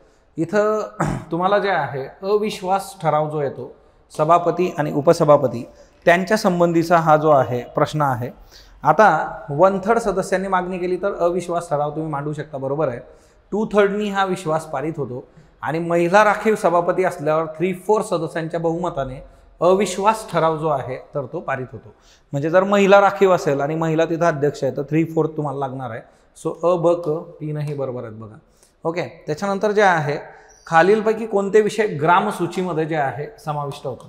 सो तुम्हाला हा प्रश्न जो आहे ग्रामसूचीमध्ये कुठल्या कुठल्या गोष्टींचा विचार केला जातो. सो ग्रामसूचीमध्ये तुम्हाला कृषी, पशुसंवर्धन, शिक्षण, वैद्यकीय सेवा, सहकार जे आहे हे सगळेचे सगळे याच्यामध्ये येतात. याच्यामध्ये इमारती, दळणवळण, समाज कल्याण, ग्राम उद्योग, कुटीर उद्योग आणि संरक्षण, ग्राम संरक्षण जे आहे हे आस्पेक्ट पण तिच्यामध्ये आहेत. त्याच्यानंतर पुढचा जो प्रश्न आहे बघा, महानगरपालिकेच्या एका समितीचं वर्णन आहे. सर्वात महत्त्वाची समिती आहे, 12 सदस्य असतात आणि 50% सदस्य प्रत्येक वर्षी निवृत्त होतात. सो ही स्थायी समिती, स्टँडिंग कमिटी सर्वात महत्त्वाची आहे बघा. त्याच्यानंतर जे आहे पुढचा जो मुद्दा याच्यामध्ये येतो तो म्हणजे 64 महानगरपालिका आयुक्तांबद्दल बिनचूक नसलेलं विधान जे आहे. बिनचूक नसलेलं, बिनचूक म्हणजे बरोबर नसलेलं जे आहे. कार्यकाळ 5 वर्षाचा असतो, पूर्ण झाल्यावर पुनर्नियुक्ती होऊ शकत नाही. सो याच्यामध्ये जे आहे बिनचूक नसलेले म्हणजे बरोबर नसलेले दोघी स्टेटमेंट जे आहे तर ते बरोबर नसलेले आहेत बघा. सो तो एक मुद्दा याच्यामध्ये लक्षात ठेवा. आता तुम्ही मला सांगणार आहात की एकंदर जे आहे महानगरपालिकेचे आयुक्त आहे बघा, तर त्यांचा कार्यकाळ जो आहे तर तो किती 3 वर्षाचा आहे आणि त्याच्यानंतर जे आहे पुनर्नियुक्ती होऊ शकते का, तर होऊ शकते. सो तो मुद्दा येतो. त्याच्यानंतर भारतामध्ये एकूण 62 कटक मंडळं आहेत आणि त्याच्यापैकी किती महाराष्ट्रामध्ये येतात, आन्सर 7 आहे बघा. 7 महाराष्ट्रामध्ये कटक मंडळं आहेत. एक गोष्ट लक्षात घ्या बघा, आतापर्यंत तुम्ही ज्या टेस्ट सोडवलेल्या आहेत या टेस्ट ज्या आहेत इथं तुम्हाला जिथं प्रॉब्लेम येतो आहे ते टॉपिक बाजूला काढा. त्या टॉपिकवर विशेष करून तुम्ही फोकस करणं गरजेचं आहे. तर तुम्हाला गोष्टी ज्या आहेत तर त्या सोप्या होऊ शकतात. सो इथून पुढच्या टेस्ट पण आणि प्रत्येक टेस्ट झाल्यानंतर त्याचं प्रॉपरली ॲनालिसिस करा. त्या बाबतीत जर काही इश्यू असले तर तुम्ही कमेंट बॉक्समध्ये सांगू शकता. So thank you all of you. चला सायन्सचे प्रश्न बघूयात. क्वेश्चन नंबर 66 ते 80, 66 नंबरचा प्रश्न बघा. प्रश्न जो आहे बघा हा प्राणी संघामध्ये जे फायलम्स आणि प्राण्यांचे वर्गीकरण याच्यामध्ये जो प्रश्न विचारला जातो, ओके, त्या संदर्भात हा प्रश्न आहे. इथे विचारलेला आहे की निडोब्लास्ट पेशी डॅश प्राण्यांमध्ये आढळतात. Okay, cnidoblast cells. आता जर फक्त हेडिंग सुद्धा जर तुम्ही व्यवस्थित केले असेल तर तुम्हाला माहिती आहे की याच्यामध्ये आपल्याला संघ निडारिया, ज्याला आपण फायलम निडारिया असं म्हणतो, तर तो याच्यामध्ये येणार. आता याच्यामध्ये कोणते विशेषतः प्राणी असतात, तर कोरल्स जे आहेत बघा, कोरल्स. ओके, तर कोरल्स याच्यामध्ये मुख्यतः येणार. आता कोरल्सच्या व्यतिरिक्त याच्यामध्ये आपल्याला जेलीफिश त्याचबरोबर ॲनेमॉन हे 2 नावं लक्षात ठेवायचे आहेत. कोणकोणते, जेलीफिश व ॲनेमॉन. त्यानंतर बघा दुसरं जे आहे स्पॉन्जिलिया. ओके, तर स्पॉन्जिलिया जे आहे आपल्याला संघ पॉरिफेरा, फायलम पॉरिफेरामध्ये आलेला प्राणी हा दिसून येतो. याच्यामध्ये छिद्र जे आहे पोर्स हे मुख्यतः आपल्याला आढळलेले दिसतात. त्याचबरोबर टेपजंतचा जर विचार केला आपण, ज्याला टेपवर्म आपण असं म्हणतो, तर हे मुख्यतः प्लॅटिहेल्मिंथिस या फायलममध्ये मोडतात. त्यानंतर जर आपण क्युलेक्सचा विचार केला तर क्युलेक्समुळे काय, यस, बेसिकली जे काही डेंगे वगैरे जे बिमाऱ्या आहेत तर क्युलेक्स मॉस्किटोमुळे त्या होतात. आणि मॉस्किटो जो प्राणी आहे हा कशामध्ये आढळतो, यस, तर हा आर्थ्रोपोडामध्ये आढळतो. Very good. कशामध्ये, आर्थ्रोपोडामध्ये. ठीक आहे, तर आर्थ्रोपोडा, त्याचबरोबर इथे पॉरिफेरा, त्यानंतर इथे जे आहे प्लॅटिहेल्मिंथिस आणि इथे जे आहे संघ निडारिया. 4 गोष्टी आपल्याला लक्षात ठेवायच्या आहेत. उत्तर काय असेल 66 नंबरचं, तर 1 आहे कोरल. चला पुढचा प्रश्न बघूया. 67 नंबरचा क्वेश्चन आहे योग्य विधान निवडा. 2 जे आहे इथे बघा, सुरुवातीला नियम आहे आणि तिसरा नियम जो आहे तो चुकीचा आहे बघा. इथे तिसरं जे विधान आहे ते चुकीचं आहे. आता इथे काय विचारलेलं आहे की योग्य विधान ओळखायचं आहे. तर आता इथे पर्याय उत्तर जे बघा आपल्याला मल्टिपल याच्यामध्ये दिलेलं आहे. अ, ब, फक्त ब आणि का आणि सर्व योग्य आहेत. आता याच्यामध्ये तिसरं रॉंग आहे. याचं कारण असं आहे की शैवाल जे आहे त्याला आपण ॲल्गी असं म्हणतो, तर हे विघटक गटामध्ये येत नाही. विघटक गट म्हणजे कोणता असतो, असे सजीव जे विविध रसायन तयार करून विविध घटकांना जे आहे विघटन करतात, त्याला तोडतात व त्याच्यापासून ऑक्सिडेशन ही क्रिया घडून येत असते. तर आता जीवाणूंचा जर आपण विचार केला तर बरेचसे बॅक्टेरिया जे आहेत बघा, तर हे डिकम्पोजर्स असतात. जसं आपण सॉलिड वेस्ट मॅनेजमेंटमध्ये बघतो, कचरा व्यवस्थापनामध्ये. जर आपण बुरशीचा विचार केला, फंगस, तर फंगस हे जे आहे यांना सॅप्रोफाइट म्हणून सुद्धा ओळखलं जातं, ज्याला आपण म्हणतो मृतोपजीवी. तर मृतोपजीवी जे असतात ते काय करतात बेसिकली, यस, तर ते विघटक करण्याचं काम करत असतात. ओके, तर हे जे दोन्ही आहेत बुरशी किंवा मग जीवाणू, हे काय आहेत, डिकम्पोजर्स आहेत. परंतु शैवाल नाही. ठीक आहे, तर क इथे चुकीचं आहे. तर क जर आपण एलिमिनेट केलं तर उत्तर काय असणार आहे आपलं अ आणि ब. 67 नंबरचा आन्सर काय ए. त्यानंतर पुढचा प्रश्न बघूया. 68 नंबर क्रिप्ट्स ऑफ लायबरकून. ओके, आता मानवी शरीराबद्दल बघा वारंवार प्रश्न विचारले जातात. लिव्हर असेल, हृदय असेल, रक्त असेल. ओके, त्या संदर्भात जे आहे बघा ग्रंथी संस्था वगैरे जे आहे व्यवस्थित आपण प्रिपेअर करून ठेवला पाहिजे. क्रिप्ट्स ऑफ लायबरकून ग्रंथी ही शरीराच्या कोणत्या भागात आढळते असा प्रश्न विचारलाय. तर इथे जे आहे बघा उत्तर काय असणार आहे लहान आतडे, स्मॉल इंटेस्टाईन याचा आन्सर आहे. आता इथे बघा बेसिकली आपल्याला डायजेशनसाठी जे आहे सकस एंटेरियस. ओके, सकस एंटेरियस हे द्रव्य जे आहे हे स्त्रवलं जातं कोणाकडून तर या ग्रंथीकडून. आणि याचा जो उपयोग आहे हा डायजेशनसाठी होतो, ज्याच्यामध्ये कर्बोदके, प्रथिने व मेद पदार्थ यांना पचनासाठी जे आहे किंवा यांना विघटन करण्यासाठी ते वापरलं जातं. त्यानंतर आहे वृक्क. आता वृक्क जे असतात किडनी ज्याला आपण म्हणतो, किडनीवरती कोणत्या ग्रंथी आपल्याला लक्षात ठेवायच्या आहे yes adrenal glands. Adrenal glands लक्षात ठेवायचे आहे, ज्याच्यामधून आपल्याला एपिनेफ्रिन सारखे जे हॉर्मोन्स आहेत ते स्त्रवताना दिसतात किंवा ॲड्रेनलाइन जे आहे ते सुद्धा आपल्याला रेफरन्स इथे आलेला दिसतो. त्यानंतर तिसरा आहे मेंदू. आता ब्रेनच्या संदर्भात किंवा ब्रेनची जी पोझिशन आहे तिथे कोणत्या ग्रंथी असतात यस मुख्यतः 2 ग्रंथी असतात. पहिला आहे पिट्युटरी ग्लँड आणि दुसरा आहे बेसिकली पिनियल ग्लँड. पिनियल आणि पिट्युटरी. ओके, पिट्युटरी ग्लँडचं वैशिष्ट्य काय तर पिट्युटरी ग्लँडला मास्टर ग्लँड म्हणून पण ओळखलं जातं. काय ओळखलं जातं मास्टर ग्लँड म्हणून पण ओळखलं जातं. त्यानंतर जर हृदयाचा जर आपण विचार केला तर हृदयाच्या समोर एक्झॅक्टली चेस्टमध्ये कोणत्या प्रकारची ग्रंथी असते अंतःस्रावी ग्रंथी यस व्हेरी गुड. नाव आहे थायमस. थायमस नाव लक्षात ठेवायचं आहे. काय नाव लक्षात ठेवायचं आहे थायमस. आता थायमस ग्रंथीमधून बेसिकली आपल्याला टी लिम्फोसाइट स्त्रवताना दिसतात. टी लिम्फोसाइटचं काम काय असतं यस शरीराला सुरक्षा देणे. ओके, चला पुढचा प्रश्न बघूयात. तर उत्तर काय असेल याचं बघा एक आहे लहान आतडे.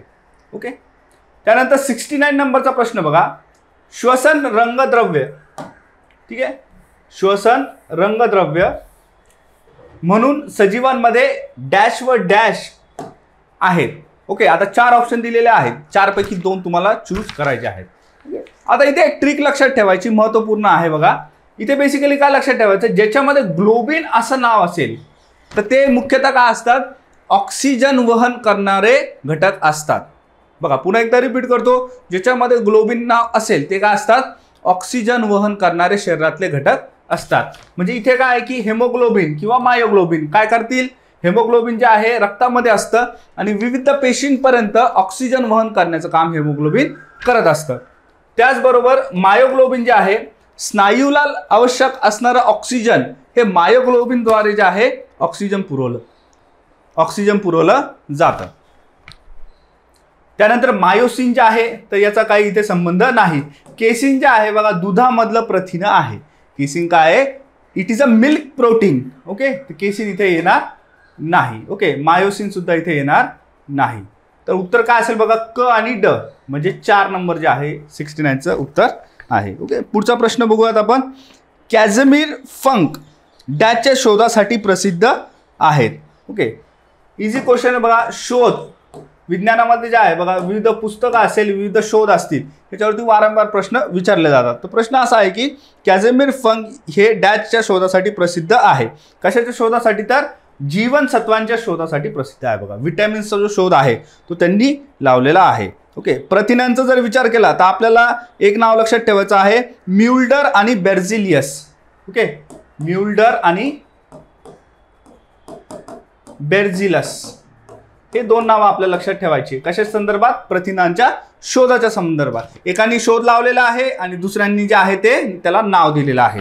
त्यानंतर आपण जर संप्रेरकाचा विचार केला तर स्टार्लिंग आणि बेलिस अशी 2 नावं आपल्याला लक्षात ठेवायची आहे. स्टार्लिंग व बेलिस. ओके, ही 2 नावे आपल्याला लक्षात ठेवायची आहे.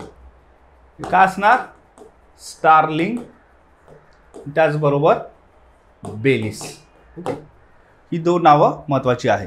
आणि जर आपण कर्बोदकेचा विचार केला तर कार्ल श्मिट हे नाव लक्षात ठेवायचं आहे. कशाचं? कार्बोहायड्रेट्सच्या संदर्भात कार्ल श्मिट यांनी त्याचा शोध लावलेला आहे. बरेच वेळेस बघा जोड्या लावामध्ये सुद्धा तुम्हाला असे प्रश्न येण्याचे चान्सेस आहेत. ओके, चला नेक्स्ट क्वेश्चन बघूयात. प्रश्न क्रमांक 71 आता नंबरचा प्रश्न आहे बघा. विचारलेला आहे की खालीलपैकी योग्य विधान कोणते आहेत. ओके, पुन्हा जे आहे स्टेटमेंट बेस्ड क्वेश्चन जो आहे तो आपल्याला आलेला दिसतो. प्रश्न असा आहे की रसवाहिनी मूल उती फिलम पॅरेन्कायमा या मृत पेशी असून वनस्पतींमध्ये संरक्षणाचे कार्य करतात. ओके, तर आता इथे बघा बेसिकली मृत जे आहे बघा हा चुकीचा शब्द इथे वापरलेला आहे. बेसिकली जे रसवाहिनी मूलउती असतात हे सजीव पद्धतीच्या पेशी आहेत. अशा पेशी आहेत? सजीव पद्धतीच्या पेशी आहेत, म्हणजे ते जिवंत आहेत. They are living cells. Okay, त्यामुळे फर्स्ट स्टेटमेंट इथे चुकीचा असेल. आता फिलम म्हणजे काय? बेसिकली हे रसवाहिनी असतात बघा, म्हणजे याच्यामध्ये अन्न पुरवठा जो आहे वनस्पतीमध्ये केला जातो. त्याचबरोबर बास्ट फायबरच्या संदर्भात आहे बघा. बास्ट फायबर कुठे सापडतात? पुन्हा रसवाहिनीमध्येच सापडतात. सर्वात जो बाहेरील स्तर असतो रसवाहिन्यांचा ते कशापासून बनलेला असतो? बास्ट फायबर्स पासून बनलेला असतो. आता बास्ट फायबर जे असतात ते मुख्यतः मृत पेशीपासून बनलेले असतात. कशापासून? मृत पेशीपासून बनलेले असतात. आता बास्ट फायबर रसवाहिन्या म्हणून वनस्पतीमध्ये कार्य करतात. तर यस, करेक्ट आहे, ते कार्य करतात. तर उत्तर आहे बघायचं 2 आहे फक्त बी.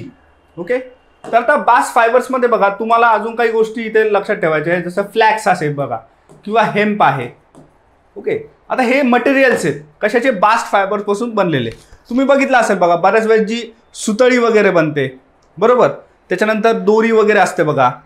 तर ह्या ज्या गोष्टी असतात किंवा बरेचसे कपड्याचे मटेरियल्स पण आहेत, कशापासून बनतात? ते बास्ट फायबर पासून बनतात. ओके, चला त्यानंतर पुढचा प्रश्न आहे बघा, एकदम इझी आहे. टर्पेनॉइड्स मध्ये डॅच यांचा समावेश होतो. बघा आता टर्पेनॉइड्स म्हणजे काय? तर असे रसायन जे शरीरामध्ये आणि वनस्पतीच्या आणि मानवाच्या दोन्हीच्या आपल्याला उपस्थित असलेले दिसतात. आता या रसायनांचं काम काय असतं बघा? बेसिकली हॉर्मोनला कंट्रोल करणे हे यांचं कार्य असतं. बेसिकली मेटाबॉलिझम जे आहे वेगवेगळ्या घटकांचं शरीरामध्ये उपयुक्त असलेलं, तर हे कार्य घडवून आणण्याचं काम कोण करतं? टर्पेनॉइड्स करत असतात. आता याच्यामध्ये बघा सिट्राल, मेन्थॉल, त्यानंतर कॅम्फर वरील सर्व हे त्याचं उत्तर आहे. म्हणजे तिन्हीचे तिन्ही घटक हे काय आहे? These are the examples of terpenoid. टर्पेनॉइडचे हे सर्व काय आहेत? उदाहरणं आहेत. ओके, एक्स्ट्रामध्ये जे आहे बघा बीटा कॅरोटीन हे शब्द खूप फेमस आहे, तुम्ही ऐकू पण नसाल बघा. बीटा कॅरोटीन, तर बीटा कॅरोटीन जो घटक आहे, जो केमिकल आहे, तो सुद्धा टर्पेनॉइड्स या श्रेणीमध्ये मोडतो. त्यानंतर पुढचा प्रश्न बघूया. प्रश्न नंबर 73. आता इथे जे आहे बघा आपल्याला केमिस्ट्रीची सुरुवात झालेली दिसते.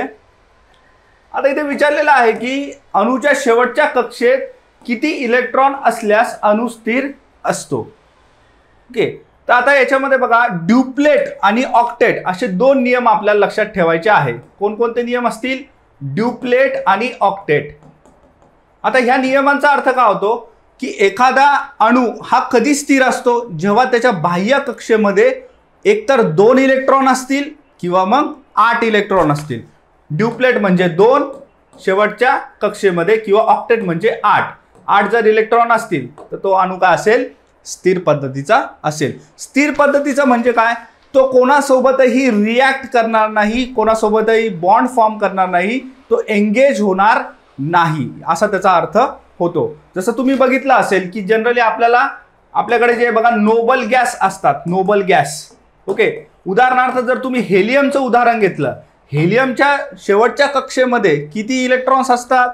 यस, किती असतात? 2. म्हणजे काय? इथे ड्युप्लेट पूर्ण झालेला आहे, म्हणून काय?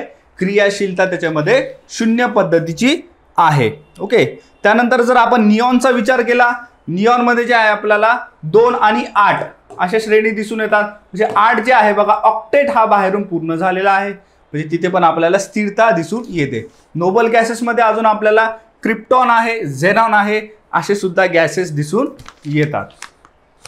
ओके, तर बघा इथे उत्तर काय असेल? पहिला आहे 2 आणि तिसरा आहे क 8. म्हणजे अ आणि क जे आहे ते इथे योग्य आहे. म्हणजे पहिलं जे ऑप्शन असेल बघा अ आणि क.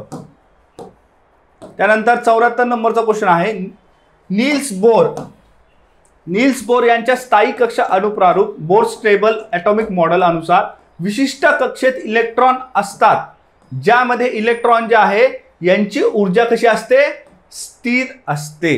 काय असते, स्थिर पद्धतीची असते. बघा हे स्टेटमेंट योग्य आहे. इथे इलेक्ट्रॉन ऊर्जा शोषून घेतात, त्याचबरोबर इलेक्ट्रॉन परिभ्रमण करत नाही.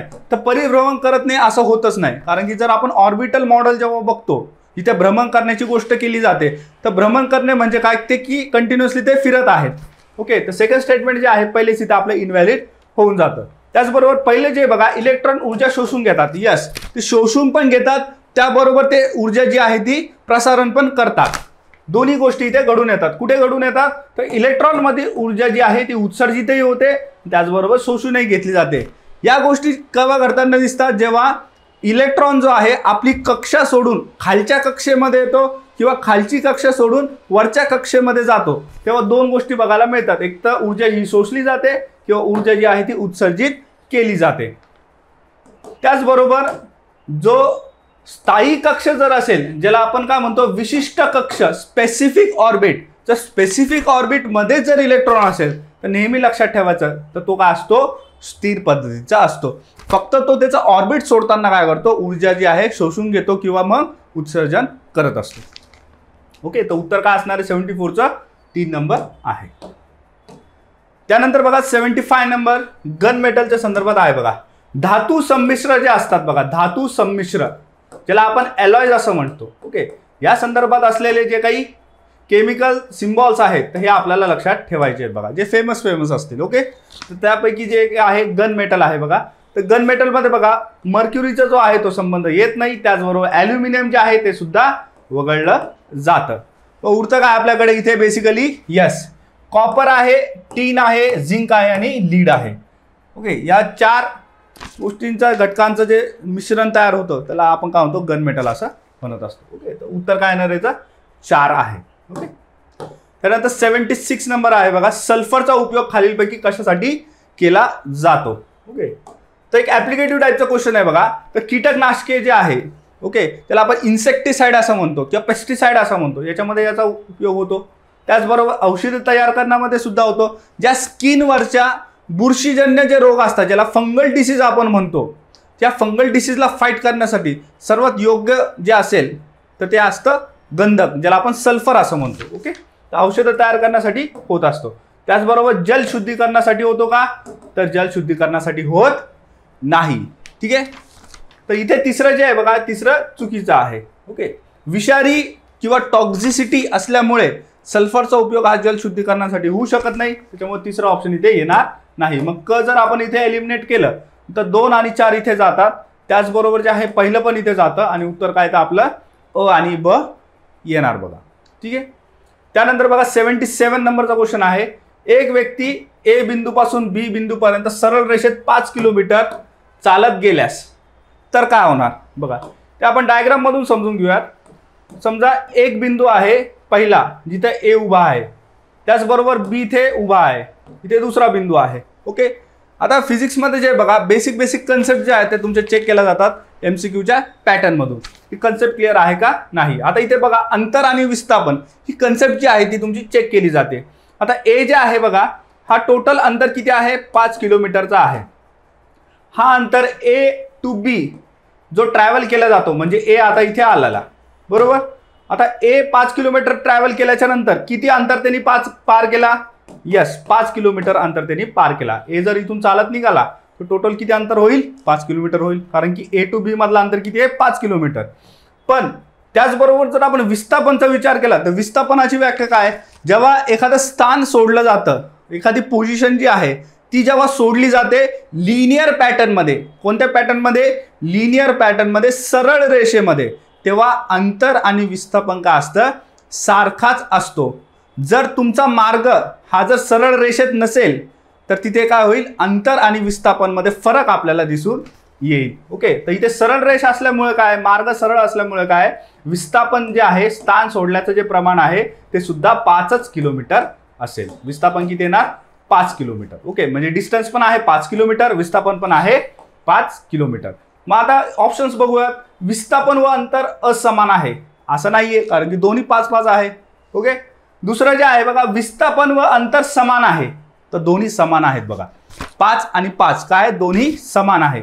तिसरं जे आहे, विस्थापन 10 किलोमीटर असेल असं होईल का, नाही, कारण की विस्थापन किती आहे, 5 किलोमीटर आहे. चौथं जे आहे बघा, अंतर 10 किलोमीटर असेल असं होईल का, नाही, कारण अंतर किती आहे, 5 किलोमीटर आहे. ओके. उत्तर काय असणार आहे, 2. पुढचा प्रश्न आहे बघा 78 नंबर. दोन्ही तरंगांमध्ये घनता व दाब डॅश पद्धतीच्या असतात. घनता आणि दाब. आता दोन्ही तरंग जे आहेत, ज्याला आपण ध्वनीच्या लहरी सुद्धा म्हणतो, तर त्याची एक डायग्राम आपण इथे बघूयात. आता बेसिकली जेव्हा ध्वनीची लहर आपण बघतो तर याच्यामध्ये काही गोष्टी आपल्याला आढळतात. समजा या पद्धतीचा पॅटर्न असेल तर याला आपण काय म्हणतो, इथे जो स्पेस निर्माण होतो, ज्याला तरंग लांबी असं म्हटलं होतं, वेव्हलेंथ जर जास्त असल्यास त्याला आपण काय म्हणतो, विरलन झालेला आहे.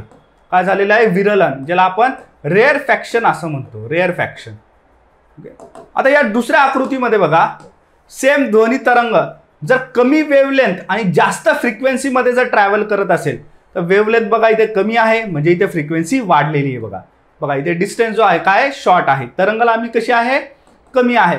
मग अशा पोझिशनला आपण काय म्हणतो, इथे एक कॉम्प्रेशन झालेलं आहे, तरंगांचं काय झालेलं आहे, कॉम्प्रेशन झालेलं आहे, म्हणजे संपीडन झालेलं आहे, कॉम्प्रेशन झालेलं आहे. विरलन म्हणजे तरंग लांबी वाढलेली आहे.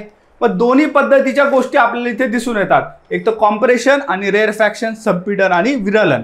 मग आता जिथे कॉम्प्रेशन असेल तिथे दाब कसा असतो ध्वनीचा, यस, दाब जो आहे तो अधिक असतो, आणि जिथं विरलन असेल तिथं काय असतो, दाब कमी असतो. ठीक आहे. मग ती गोष्ट जी आहे ऍप्लिकेशन करताना आपल्याला दिसून येतं की घनता व दाब या दोन्ही काय होतात, दोन्ही सिच्युएशन्समध्ये एक तर उच्च पण होतात आणि कमी होतात. उच्च जी आहे दाब कॉम्प्रेशनमध्ये होतं, उच्च जे आहे घनता कॉम्प्रेशनमध्ये होते. घनता कमी कधी होते, विरलनमध्ये होते. दाब कमी कधी होतो, तर विरलन पद्धतीमध्ये होत असतो. ठीक आहे. उत्तर काय असणार आहे, 3. त्यानंतर सेकंड लास्ट क्वेश्चन आहे बघा, इंटरेस्टिंग क्वेश्चन आहे. जर तुम्हाला प्रकाश परिवर्तनाचे जर नियम माहीत असतील तर इझिली हा क्वेश्चन सॉल्व्ह होऊन जाईल. तर प्रकाशीय अनियमित परिवर्तनामध्ये, इरेग्युलर रिफ्लेक्शनमध्ये प्रकाश किरणे पृष्ठभागावर पडल्यास परावर्तन काय असेल. बघा पुन्हा जे आहे डायग्राम मधून आपण समजून घेऊया. ओके. आता इथे जे आहे बघा, आपल्याला माहिती आहे आय जे असतं, आय म्हणजे काय, अपाती किरण आहे.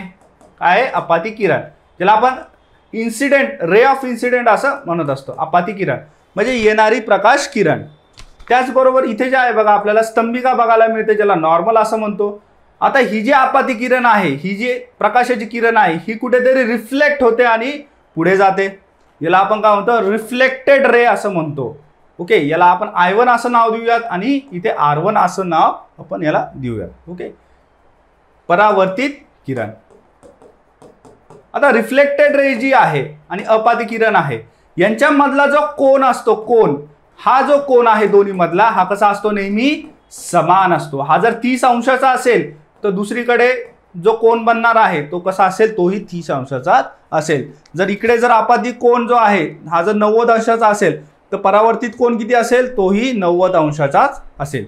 तर हा जो प्रकाश परिवर्तनाचा नियम आहे तर हा कुठेही फेल होताना दिसत नाही. हा युनिव्हर्सल लागू आहे, सार्वत्रिक त्याचा ऍप्लिकेशन आपल्याला बघायला मिळतं. आता समजा अनियमित पृष्ठभाग आहे, जसं एखादा डांबरी रस्ता आहे, ओके, किंवा एखादा वुडन सरफेस आहे, एखादा असा सरफेस आहे जे अनियमित पद्धतीचे आहे, जिथे छोटे छोटे खड्डे आहेत, अशा ठिकाणी काय होणार बघा, इथे अपाती किरण येणार, ज्याला आपण I1 असं म्हणूयात. त्याचबरोबर जेव्हा ती रिफ्लेक्ट होणार तर ती अशा पद्धतीने होणार, कारण की सरफेस कसं आहे, यस, अनियमित पद्धतीचं आहे. आता मध्ये जर आपण स्तंभिका ड्रॉ केली तर इथे जो कोन बनेल, समजा 10 अंशाचा तयार झाला आयच्या इथे, आणि आरच्या इथे सुद्धा जो आहे किती अंशाचा तयार होईल, यस, 10 अंशाचा तो तयार होईल. म्हणजे याच्यावरून काय सिद्ध होतं की पृष्ठभाग कसाही जरी असला तरी सुद्धा प्रकाश परिवर्तनाचे नियम तिथे लागू होतात. तर उत्तर काय असणार आहे बघा, I1 = R1. Okay. I1 = I2 येत नाही, कारण की दुसरी अपाती कोन, 2 अपाती कोनला आपण जज करू शकत नाही, कारण ते एक समान दिशेला असू शकता किंवा विरुद्ध दिशेला सुद्धा असू शकता. ओके. तर हे इथे उत्तर येणार नाही. R1 is equal to R2 सुद्धा येणार नाही, कारण की ते दोन परावर्तित किरणांची तुलना केली जाणार, इथे सुद्धा लागू होत नाही. त्यानंतर I1 is equal to I3 जर आपण केलं, हे सुद्धा लागू होत नाही, कारण की सेम जे आहे दोन आपाती किरणं आपल्याला इथे आलेली दिसतात. तर उत्तर काय द्यायचं? I1 is equal to R1. त्यानंतर बघा शेवटचा प्रश्न आहे, खालीलपैकी डॅश डोळ्यांच्या लेसिक सर्जरीमध्ये वापरल्या जातात. आता लेसिकची सर्जरी आहे आपल्याला माहिती आहे, आय सर्जरी आहे. लेझर किरणांचा वापर करून डोळ्यामध्ये जे काही फॉल्ट असेल, मेनली मोतीबिंदू असेल किंवा आय लेन्स करेक्शन असेल, इथे लेसिक सर्जरीचा उपयोग केला जातो. आता याच्यामध्ये बघा बेसिकली आपल्याला हे माहिती पाहिजे की अतिनील प्रारणे, ज्याला आपण अल्ट्रा व्हायलेट रेज असं म्हणतो, तर कूल अल्ट्रा व्हायलेट रेजचा वापर केला जातो. ते शीत UV रेज जे आहेत, शीत अतिनील प्रारणे यांचा इथे उपयोग केला जातो. ठीक आहे, 80चं उत्तर काय असणार आहे? 4 असणार आहे. आता एक्सरे जे आहेत बघा पॉवरफुल नसतात, त्याच्यामुळे इथे संबंधच येत नाही. गामा किरण जे आहेत तर ते जास्त पॉवरफुल आहेत बघा, इन्फ्रारेड जे आहेत त्या पॉवरफुल नाही, तर इथे डॅमेज होऊ शकतो बघा डोळा गॅमा किरणानं, त्याच्यामुळे इथे उत्तर येणार नाही. ओके, तर उत्तर काय असेल बघायचं? अतिनील प्रारणे आहेत. ठीक आहे, कारण की जर आपण दृश्य प्रकाश बघितला, व्हिजिबल लाईट, आणि त्याचबरोबर अतिनील किरण जर बघितले, UV रेज, आणि त्याचबरोबर व्हिजिबल लाईट, तर दोन्ही पण इलेक्ट्रोमॅग्नेटिक स्पेक्ट्रममध्ये काय शेजारी शेजारी येतात. ओके, त्या लॉजिकनं जे आहे तुम्ही हे प्रश्न सॉल्व्ह करू शकता. नमस्ते विद्यार्थी मित्रांनो, कंबाईनची जी आपली टेस्ट सिरीज आहे त्या टेस्ट सिरीजची 8वी टेस्ट, याची मॅथ्स आणि रिझनिंगचं डिस्कशन आपण थोडक्यात बघूयात. हा जो 81 नंबरचा प्रश्न, हा प्रश्न बघा व्यवस्थित. काय सांगितलेलं की एका 188 या संख्येला 3 भागामध्ये विभाजन केले, आणि प्रत्येक जो भाग आहे या संख्येचा 2/3, या संख्येचा 1/4 आणि या संख्येचा 1/3, हे सगळे काय आहेत? सारखे आहेत, समान आहेत. समजा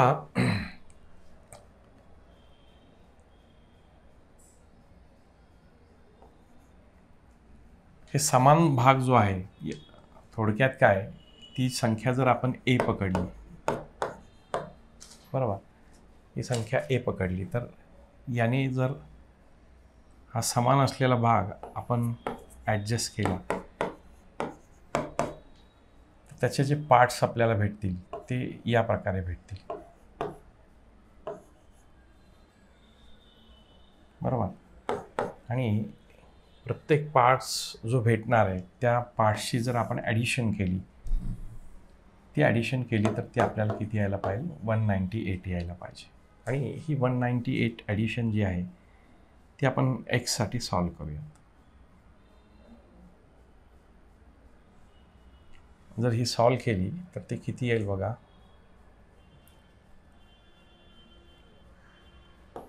9x is equal to 198. Your x will be what? 22. x 22 असेल तर आपल्याला काय विचारलं आहे? तर सर्वात मोठा भाग विचारला आहे. सर्वात मोठा भाग आपण इथं कन्सिडर केला आहे.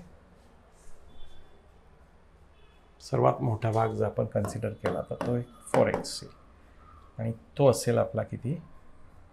22 × 4, इट विल बी 88. असेल 88 अशा स्वरूपात येईल. So 88 will be your answer. येथे लक्षात. सो 98चे जरी हे भाग आपण काढले तरी याच प्रकारे ते येतील बघा. जर 1/2 केला याचा, 1/2 म्हणजे 8. सो एक भाग 88चा असेल. Let's try it. एक भाग 88चा असेल, दुसरा भाग असेल 66चा, तिसरा भाग असेल 44चा. जर या सगळ्यांची आपण ॲडिशन केली तर ती किती असेल बघा? 6 4 10 आणि 1 18 आणि 8 198. सो मोठा भाग आपला 88 हे उत्तर यायला पाहिजे. नेक्स्ट क्वेश्चन बघा. अंकाची पुनरावृत्ती केल्यास 0 1 2 3 4 5 या अंकापासून 3 अंकी संख्या किती तयार होतील? आता आपल्याला 3 अंकी संख्या तयार करायच्या आहेत. 1 2 3. आपल्याला 2 वेगवेगळ्या केसेस कन्सिडर करावे लागतील. त्यातली पहिली केस, हा जो 0 आहे, हा 0 इथं एकक स्थानला असतानाचा आपण काढू. आपल्याला काय समसंख्या काढायच्या. समसंख्या कधी येतील? ज्यावेळेस त्याच्या एकक स्थानी 0 असेल, 2 असेल, 4 असेल, त्यावेळेसच या येतील. पण डायरेक्ट 0ची केस आपण इथं वेगळी कन्सिडर करू. समजा 0 इथं ज्यावेळेस आपण ठेवू, म्हणजे एक संख्या 0 इथं फिक्स केली, बरोबर. तर आता समसंख्या ह्या बाकीच्या कशा पद्धतीने होतील? अंकांची पुनरावृत्ती इथं अलाउड आहे, रिपिटेशन अलाउड केलेलं आहे इथं. बरं, मग बघा किती शिल्लक, 1 2 3 4 5.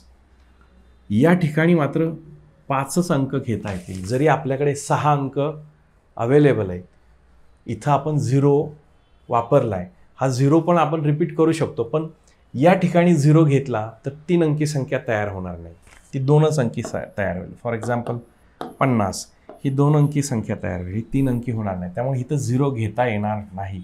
म्हणजे अवेलेबल 1 2 3 4 5 या 5 पैकी कुठलाही एक इथं घेऊ शकतो. मात्र इथं 0 आपण घेऊ शकतो. फॉर एक्झाम्पल 5 0 0 चालू शकेल. येते लक्षात? 5 0 0 चालू शकेल. म्हणजे इथं आपल्याला 6च्या 6 अंक आपण इथं घेऊ शकतो. सो यांचा गुणाकार केला तर या केसमध्ये 0 इथं एकच ठिकाणी असताना किती होईल? 5 30, म्हणजे 30 संख्या तयार झाली, और 30 संख्या इथे तयार होतील. आता दुसऱ्या केसमध्ये इथं 0 नसतानाचे आपण केस बघू. 0 नसताना राहिलेले हे 2 अंक इथं येऊ शकतात. म्हणजे या 2 पैकी कोणतेही एक इथं वापरू शकतो. 2 पैकी एक वापरला, बरोबर.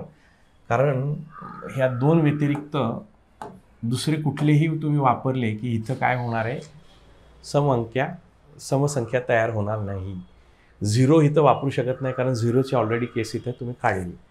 सो इथं तुमच्याकडे काय काय उपलब्ध असू शकतात?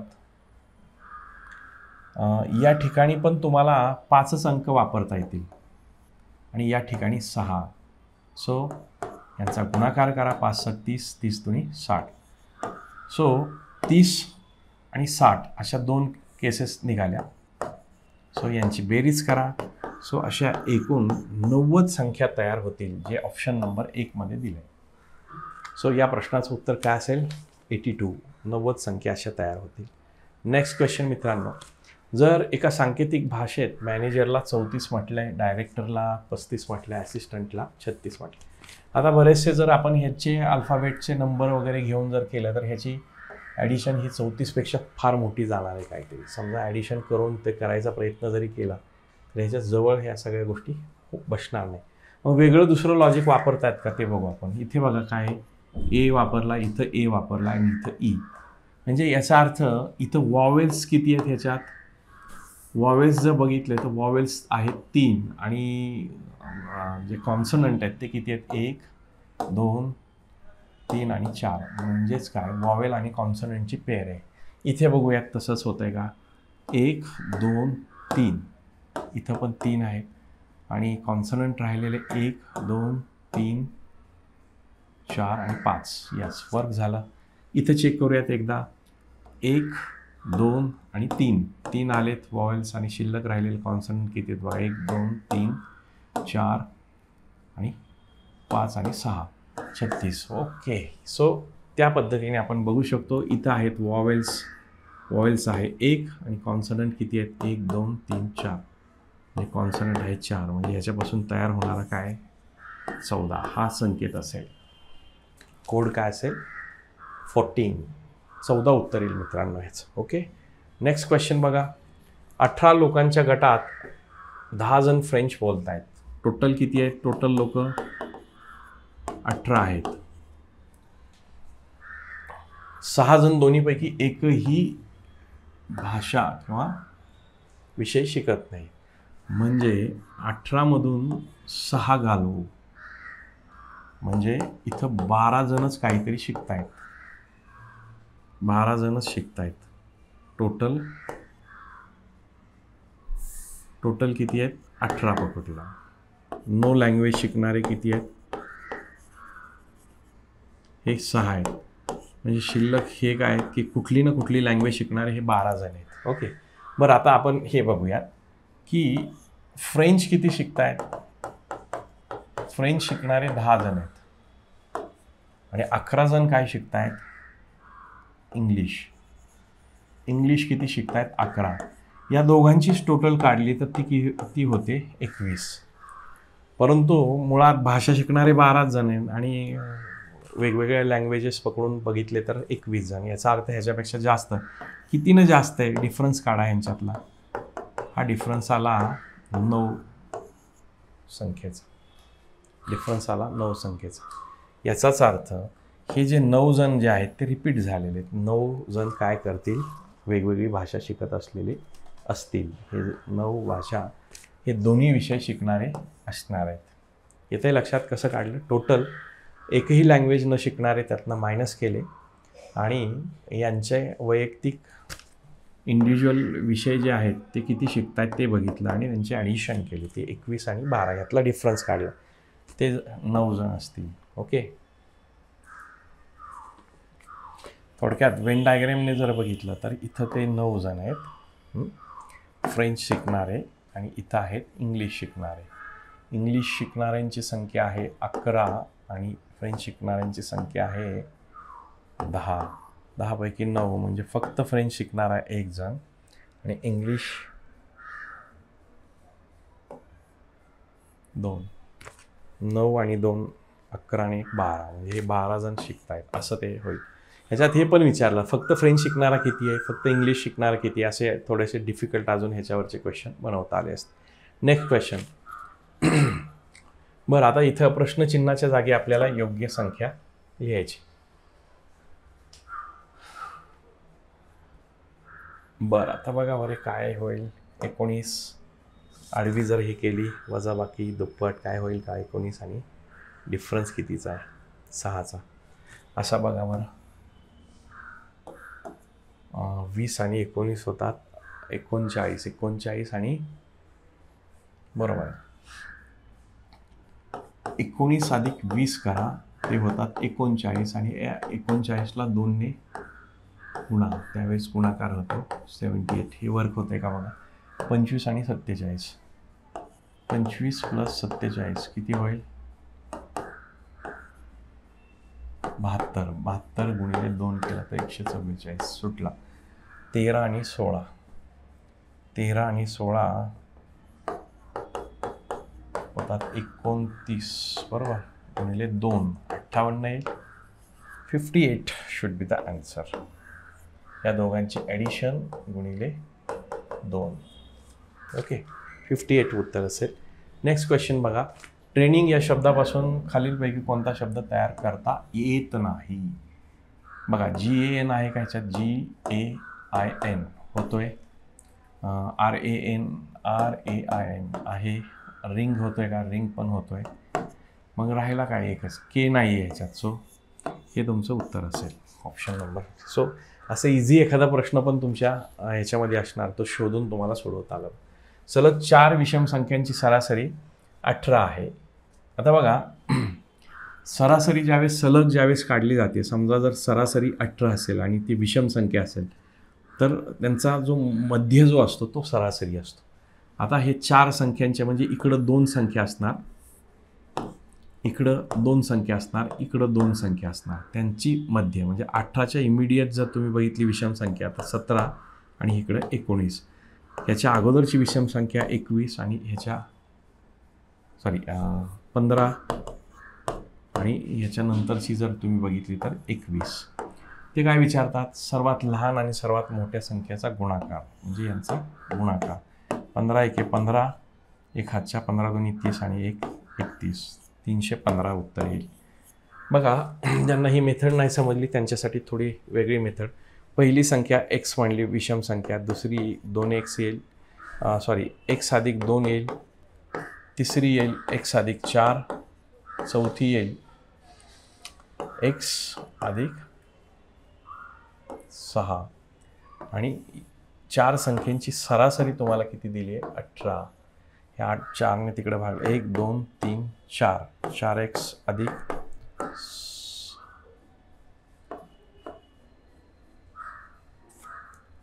बरोबर 72.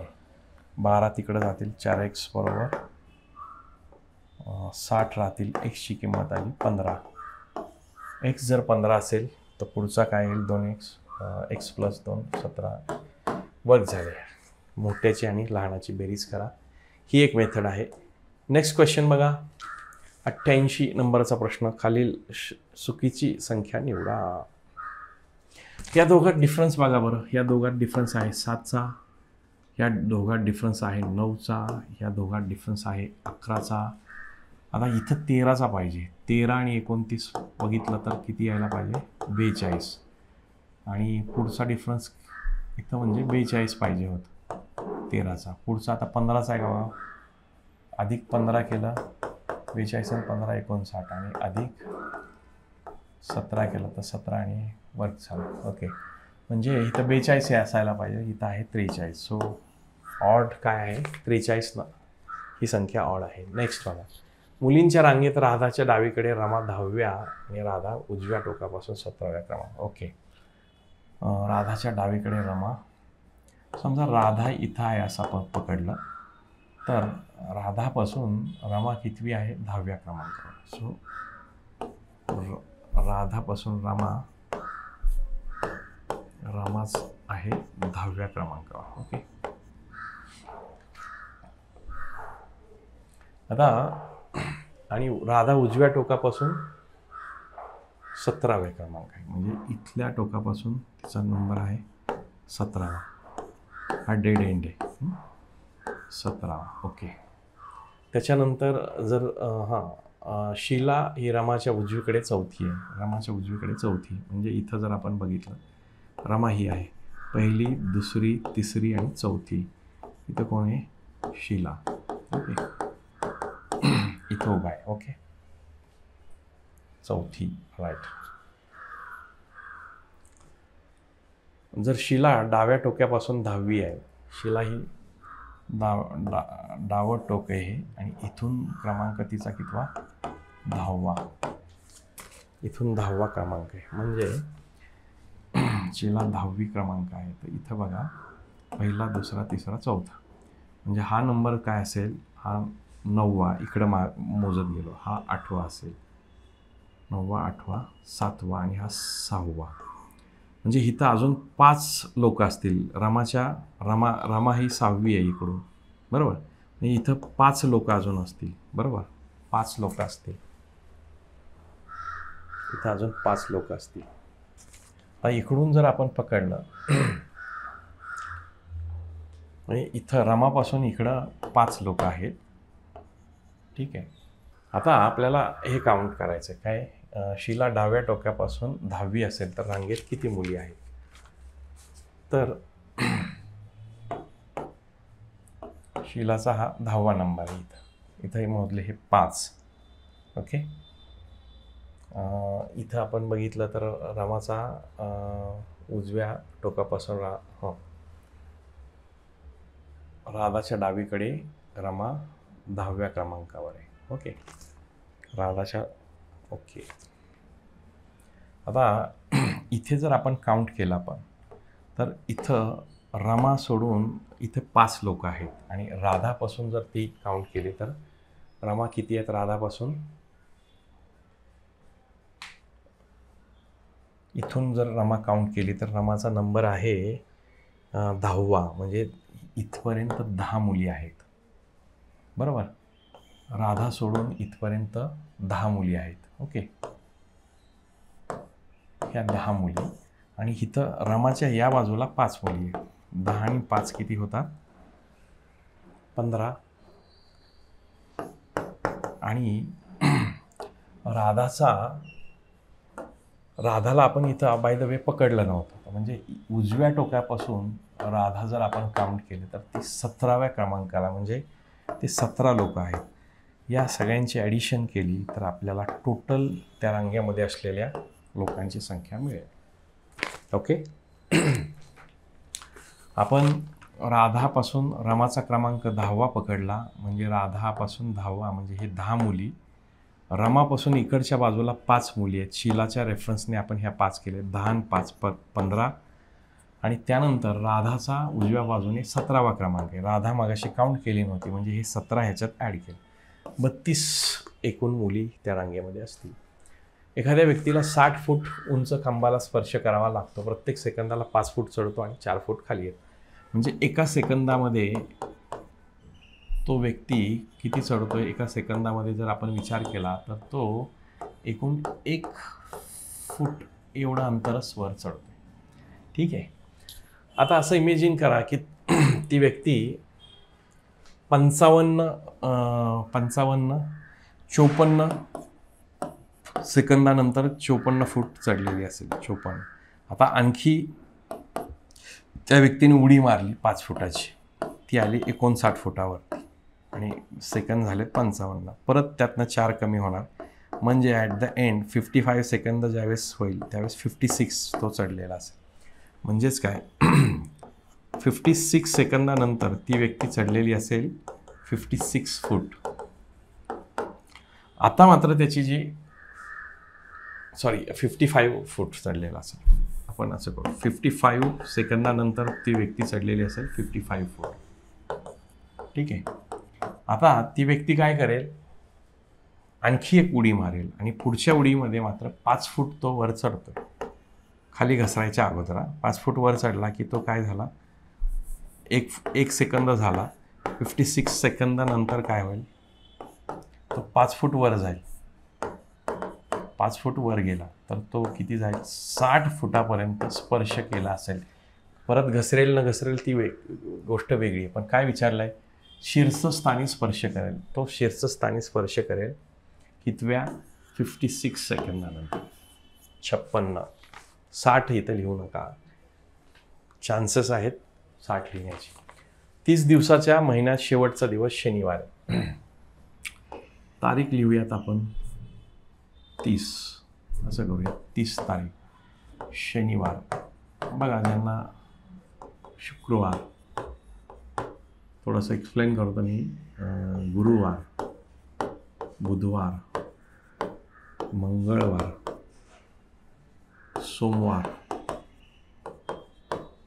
आणि रविवार. जर 30 तारीख शनिवारी असेल, 30 तारीख शनिवारी, 29 पुढे काय 28, 27 आणि 26. ओके. आता आपल्याला काय सांगितलं की या महिन्यात चौथा मंगळवार कुठे आहे. मग ह्याच्या अगोदर ह्यातनं वजा 7 करायचे. वजा 7 करा ह्याच्यातून, ही येईल 19. 19मधून वजा 7 करा, ही येईल 12. त्याच्या आठवड्यात पाठीमागच्या आठवड्यात जाण्याचं वजा 7 करा, ही येईल 5. ह्याच्यात अजून वजा 7 केलं तर तो महिना संपून पुढे जाईल. म्हणजे हा पहिला मंगळवार, दुसरा, तिसरा आणि चौथा. चौथा मंगळवारी तारीख किती असणार आहे मित्रांनो, 26 तारीख. कळतंय तुम्हाला. चौथ्या असा कुठलाही वार आपल्याला काढता येईल. ह्या वारापासून पुढच्या वाराकडे जायचं असेल तर 7ने पुढे जायचं, मागे जायचं असेल तर 7 वजा करायचं. राईट. 92 नंबरचा प्रश्न, सोपा प्रश्न आहे. बघायचं काय काय कॉमन आहे याच्यात. याच्यामध्ये जर बघितलं तर नॅक कॉमन आहे. नॅक कॉमन. ठीक आहे. आणि भाषेत काय कॉमन आहे, ग्रीन अँड टेस्टी. आणि टोमॅटो इज ग्रीन कॉमन आहे. म्हणजे नॅक बरोबर काय आलं, ग्रीन. ही डिकोड झालं. याच्या व्यतिरिक्त काय बाकी सांगता येईल का काय शब्द. अँड टेस्टी आणि टोमॅटो इज काहीच कॉमन नाही आहे. आणि ह्याच्या व्यतिरिक्त अजून काय कोड दिलेला नाही. म्हणजे हे फिक्स सांगता येणार नाही. नॅक म्हणजे टोमॅटो हे पण नाही, ली म्हणजे टेस्टी नाही. सो निश्चितपणे खरा असलेला पर्याय कोणता, निश्चितपणे वगैरे डेफिनेटली सांगता येईल की चौथ्या क्रमांकाचा प्रश्न जो आहे, ऑप्शन जो आहे तो खरा आहे.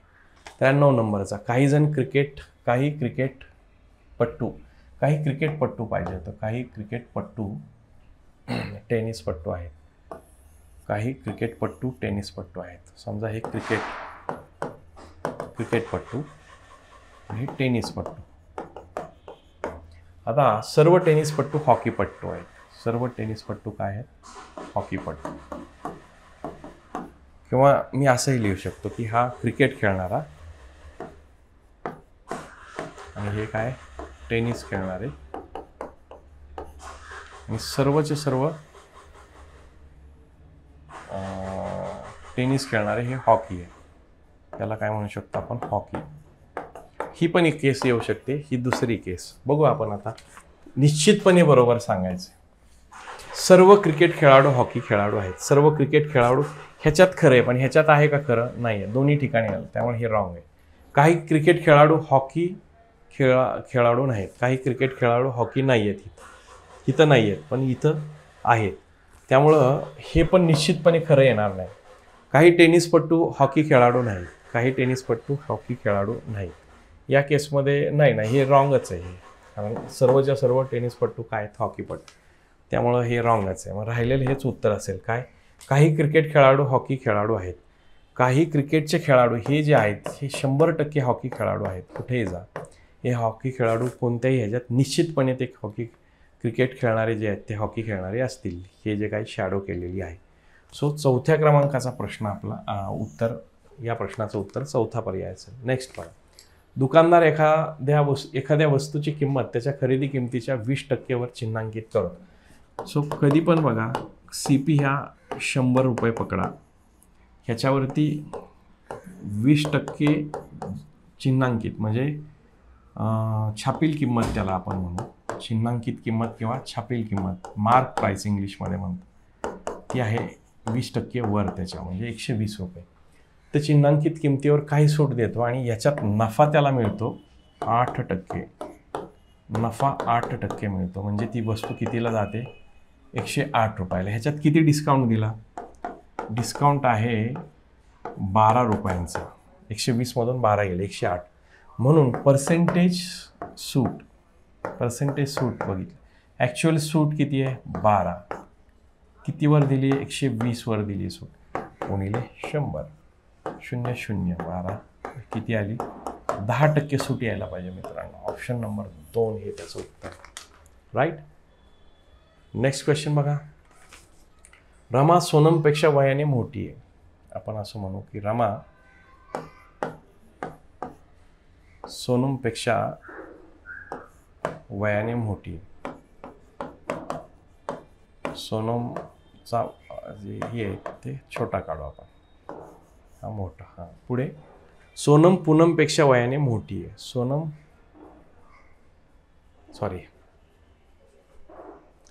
पहिलं रमा सोनमपेक्षा वयाने मोठी लिहिलं. पूनम रमापेक्षा वयाने मोठी आहे. पूनम इथं आपण पूनम पकडूयात. पूनम रमापेक्षा वयाने मोठी. बरं, आपल्याला काय, जर पहिली 2 विधाने सत्य आहेत असं पकडलं तर तिसरे विधान काय असेल? तिसरं विधान काय? सोनम पूनमपेक्षा वयाने मोठी आहे का? सोनम पूनमपेक्षा वयाने मोठी येईल का? तर नाही. हिच्यापेक्षा लहान असेल तर नाही. निश्चितपणे खरे नाही आहे. अनिश्चित आहे हे पण रॉंग आहे. निश्चितपणे खोटे आहे हे सांगताच येते. निश्चितपणे खोटे, कारण रमापेक्षा सोनम लहान आहे आणि पूनम रमापेक्षा मोठी असेल तर हे विधान निश्चितपणे खोटं असलं पाहिजे. काय? सोनम पूनमपेक्षा वयाने मोठी आहे हे विधान काय असलं पाहिजे? खोटं. सो ऑप्शन नंबर 3 या प्रश्नाचं उत्तर असेल. 96 बघा. ए ही बीची बहीण आहे. ए ही बीची बहीण आहे. सी ही बीची आई आहे. सी ही बीची आई आहे. डी हे सीचे वडील आहे. डी हे सीचे वडील आहेत. वडील जे आहेत ते आपण स्क्वेअरने दाखवतो.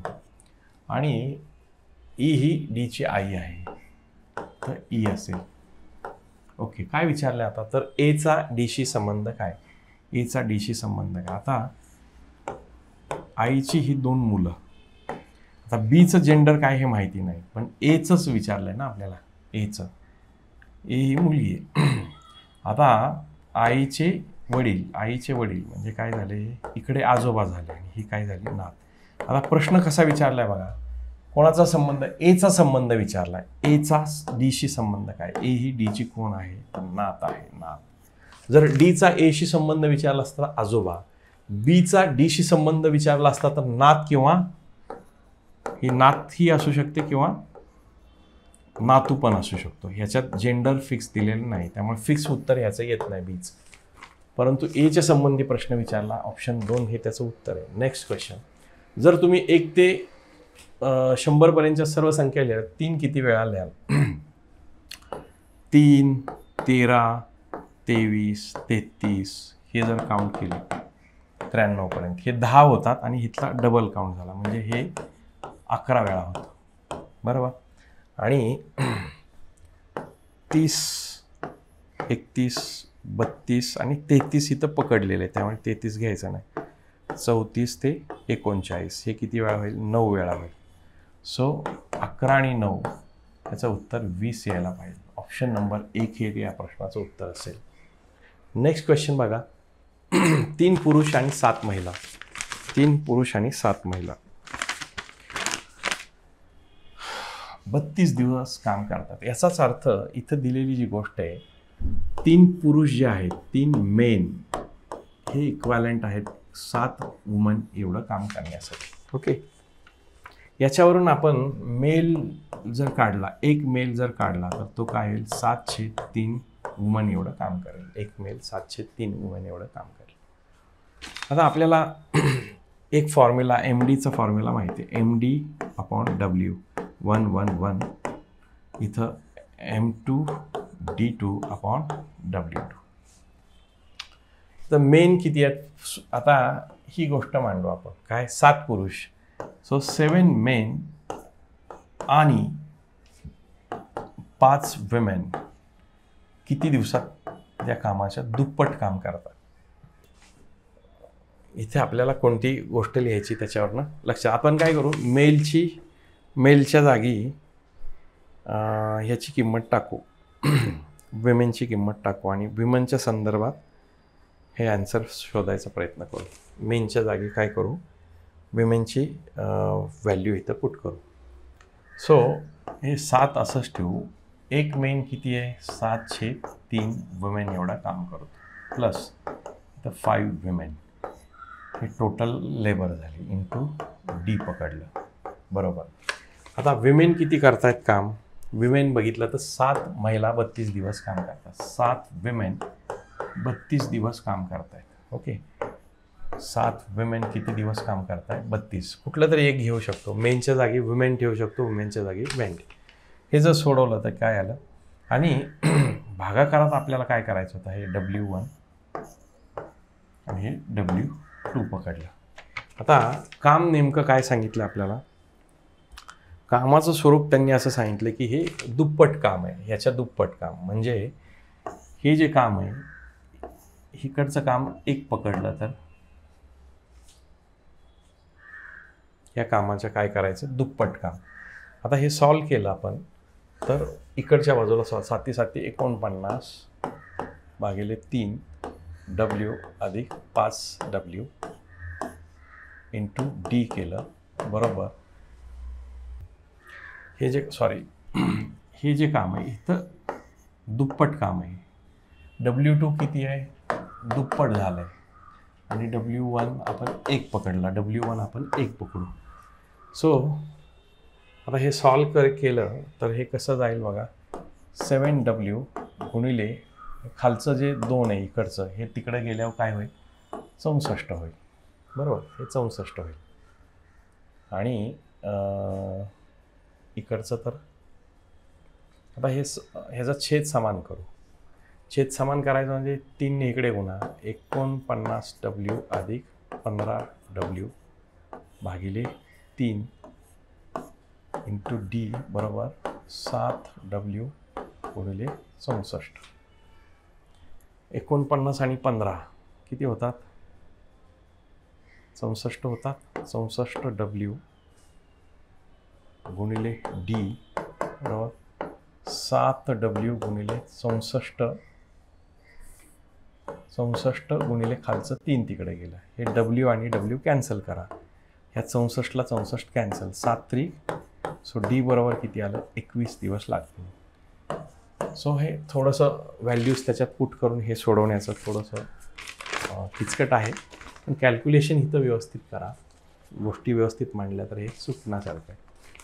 137 मीटर लांब आणि 98 मीटर लांबीच्या 2 ट्रेन अनुक्रमे 35 मीटर. बरं, टोटल डिस्टन्स जर आपण पकडलं, लांबी पकडली, एका ट्रेनची लांबी 27 मीटर, दुसऱ्या ट्रेनची लांबी सॉरी 98. सो टोटल जे डिस्टन्स आहे लेंथवाला ते आलं 225 मीटर. आणि रिलेटिव्ह स्पीड सापेक्ष वेग काय आला 35. विरुद्ध बाजूचं त्यांचं हे आहे. सो त्याची बेरीज केली, ही आली 90 किलोमीटर पर आवर. ह्याला तुम्ही काय करा 90 गुणिले 518 करा. 18 1 18 18 5 90. सो किती आलं 25 मीटर पर सेकंड आलं. आपल्याला काय विचारलं टाईम विचारला. टाईम बरोबर डिस्टन्स भागिले स्पीड असते. डिस्टन्स किती आपलं आलं आहे 225 भागिले काय आलं हे 25 आलं. सो लागलेला वेळ क्रॉस करायला आला 9 सेकंदाचा. 9 सेकंड हे उत्तर येईल. ऑप्शन नंबर 9 हे त्याचं उत्तर. Next question. प्रश्नचिन्हाच्या जागी योग्य पर्याय निवडा. आता इथे बघा काय होतंय. पेन बदलतो मी. बारकाईने बघा इथं 7 गुणिले 2 केलं ते आलं 14 प्लस 4 केलं 14 आणि 4 18. ओके. इथं 18 गुणिले 2 करा ते आलं 36 प्लस 4 करा 40. सो इथे पण तसंच करा. 40 गुणिले 2 80 प्लस 4 इथे यायला पाहिजे 84. बघू 84 गुणिले 2 करा. 84 गुणिले 2 केलं 80 80 160 आणि 168. 168 प्लस 4 केलं तर 162 72. 172 गुणिले 2 केलं याला 4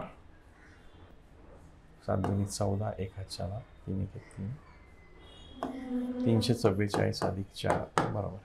ही संख्या काय आहे 84. सो या प्रश्नाचं उत्तर ऑप्शन नंबर 2 असेल. सो एखादा प्रश्न समजला असेल किंवा अडचण आली असेल तर नक्की तुम्ही त्यासंबंधी इथं माझा नंबर असेल त्या नंबरवर तुम्ही फोन करून एखाद्या प्रश्नाचं एक्सप्लेनेशन हवं असेल तर नक्की विचारा. So thank you very much. थांबूयात आपण. All the best.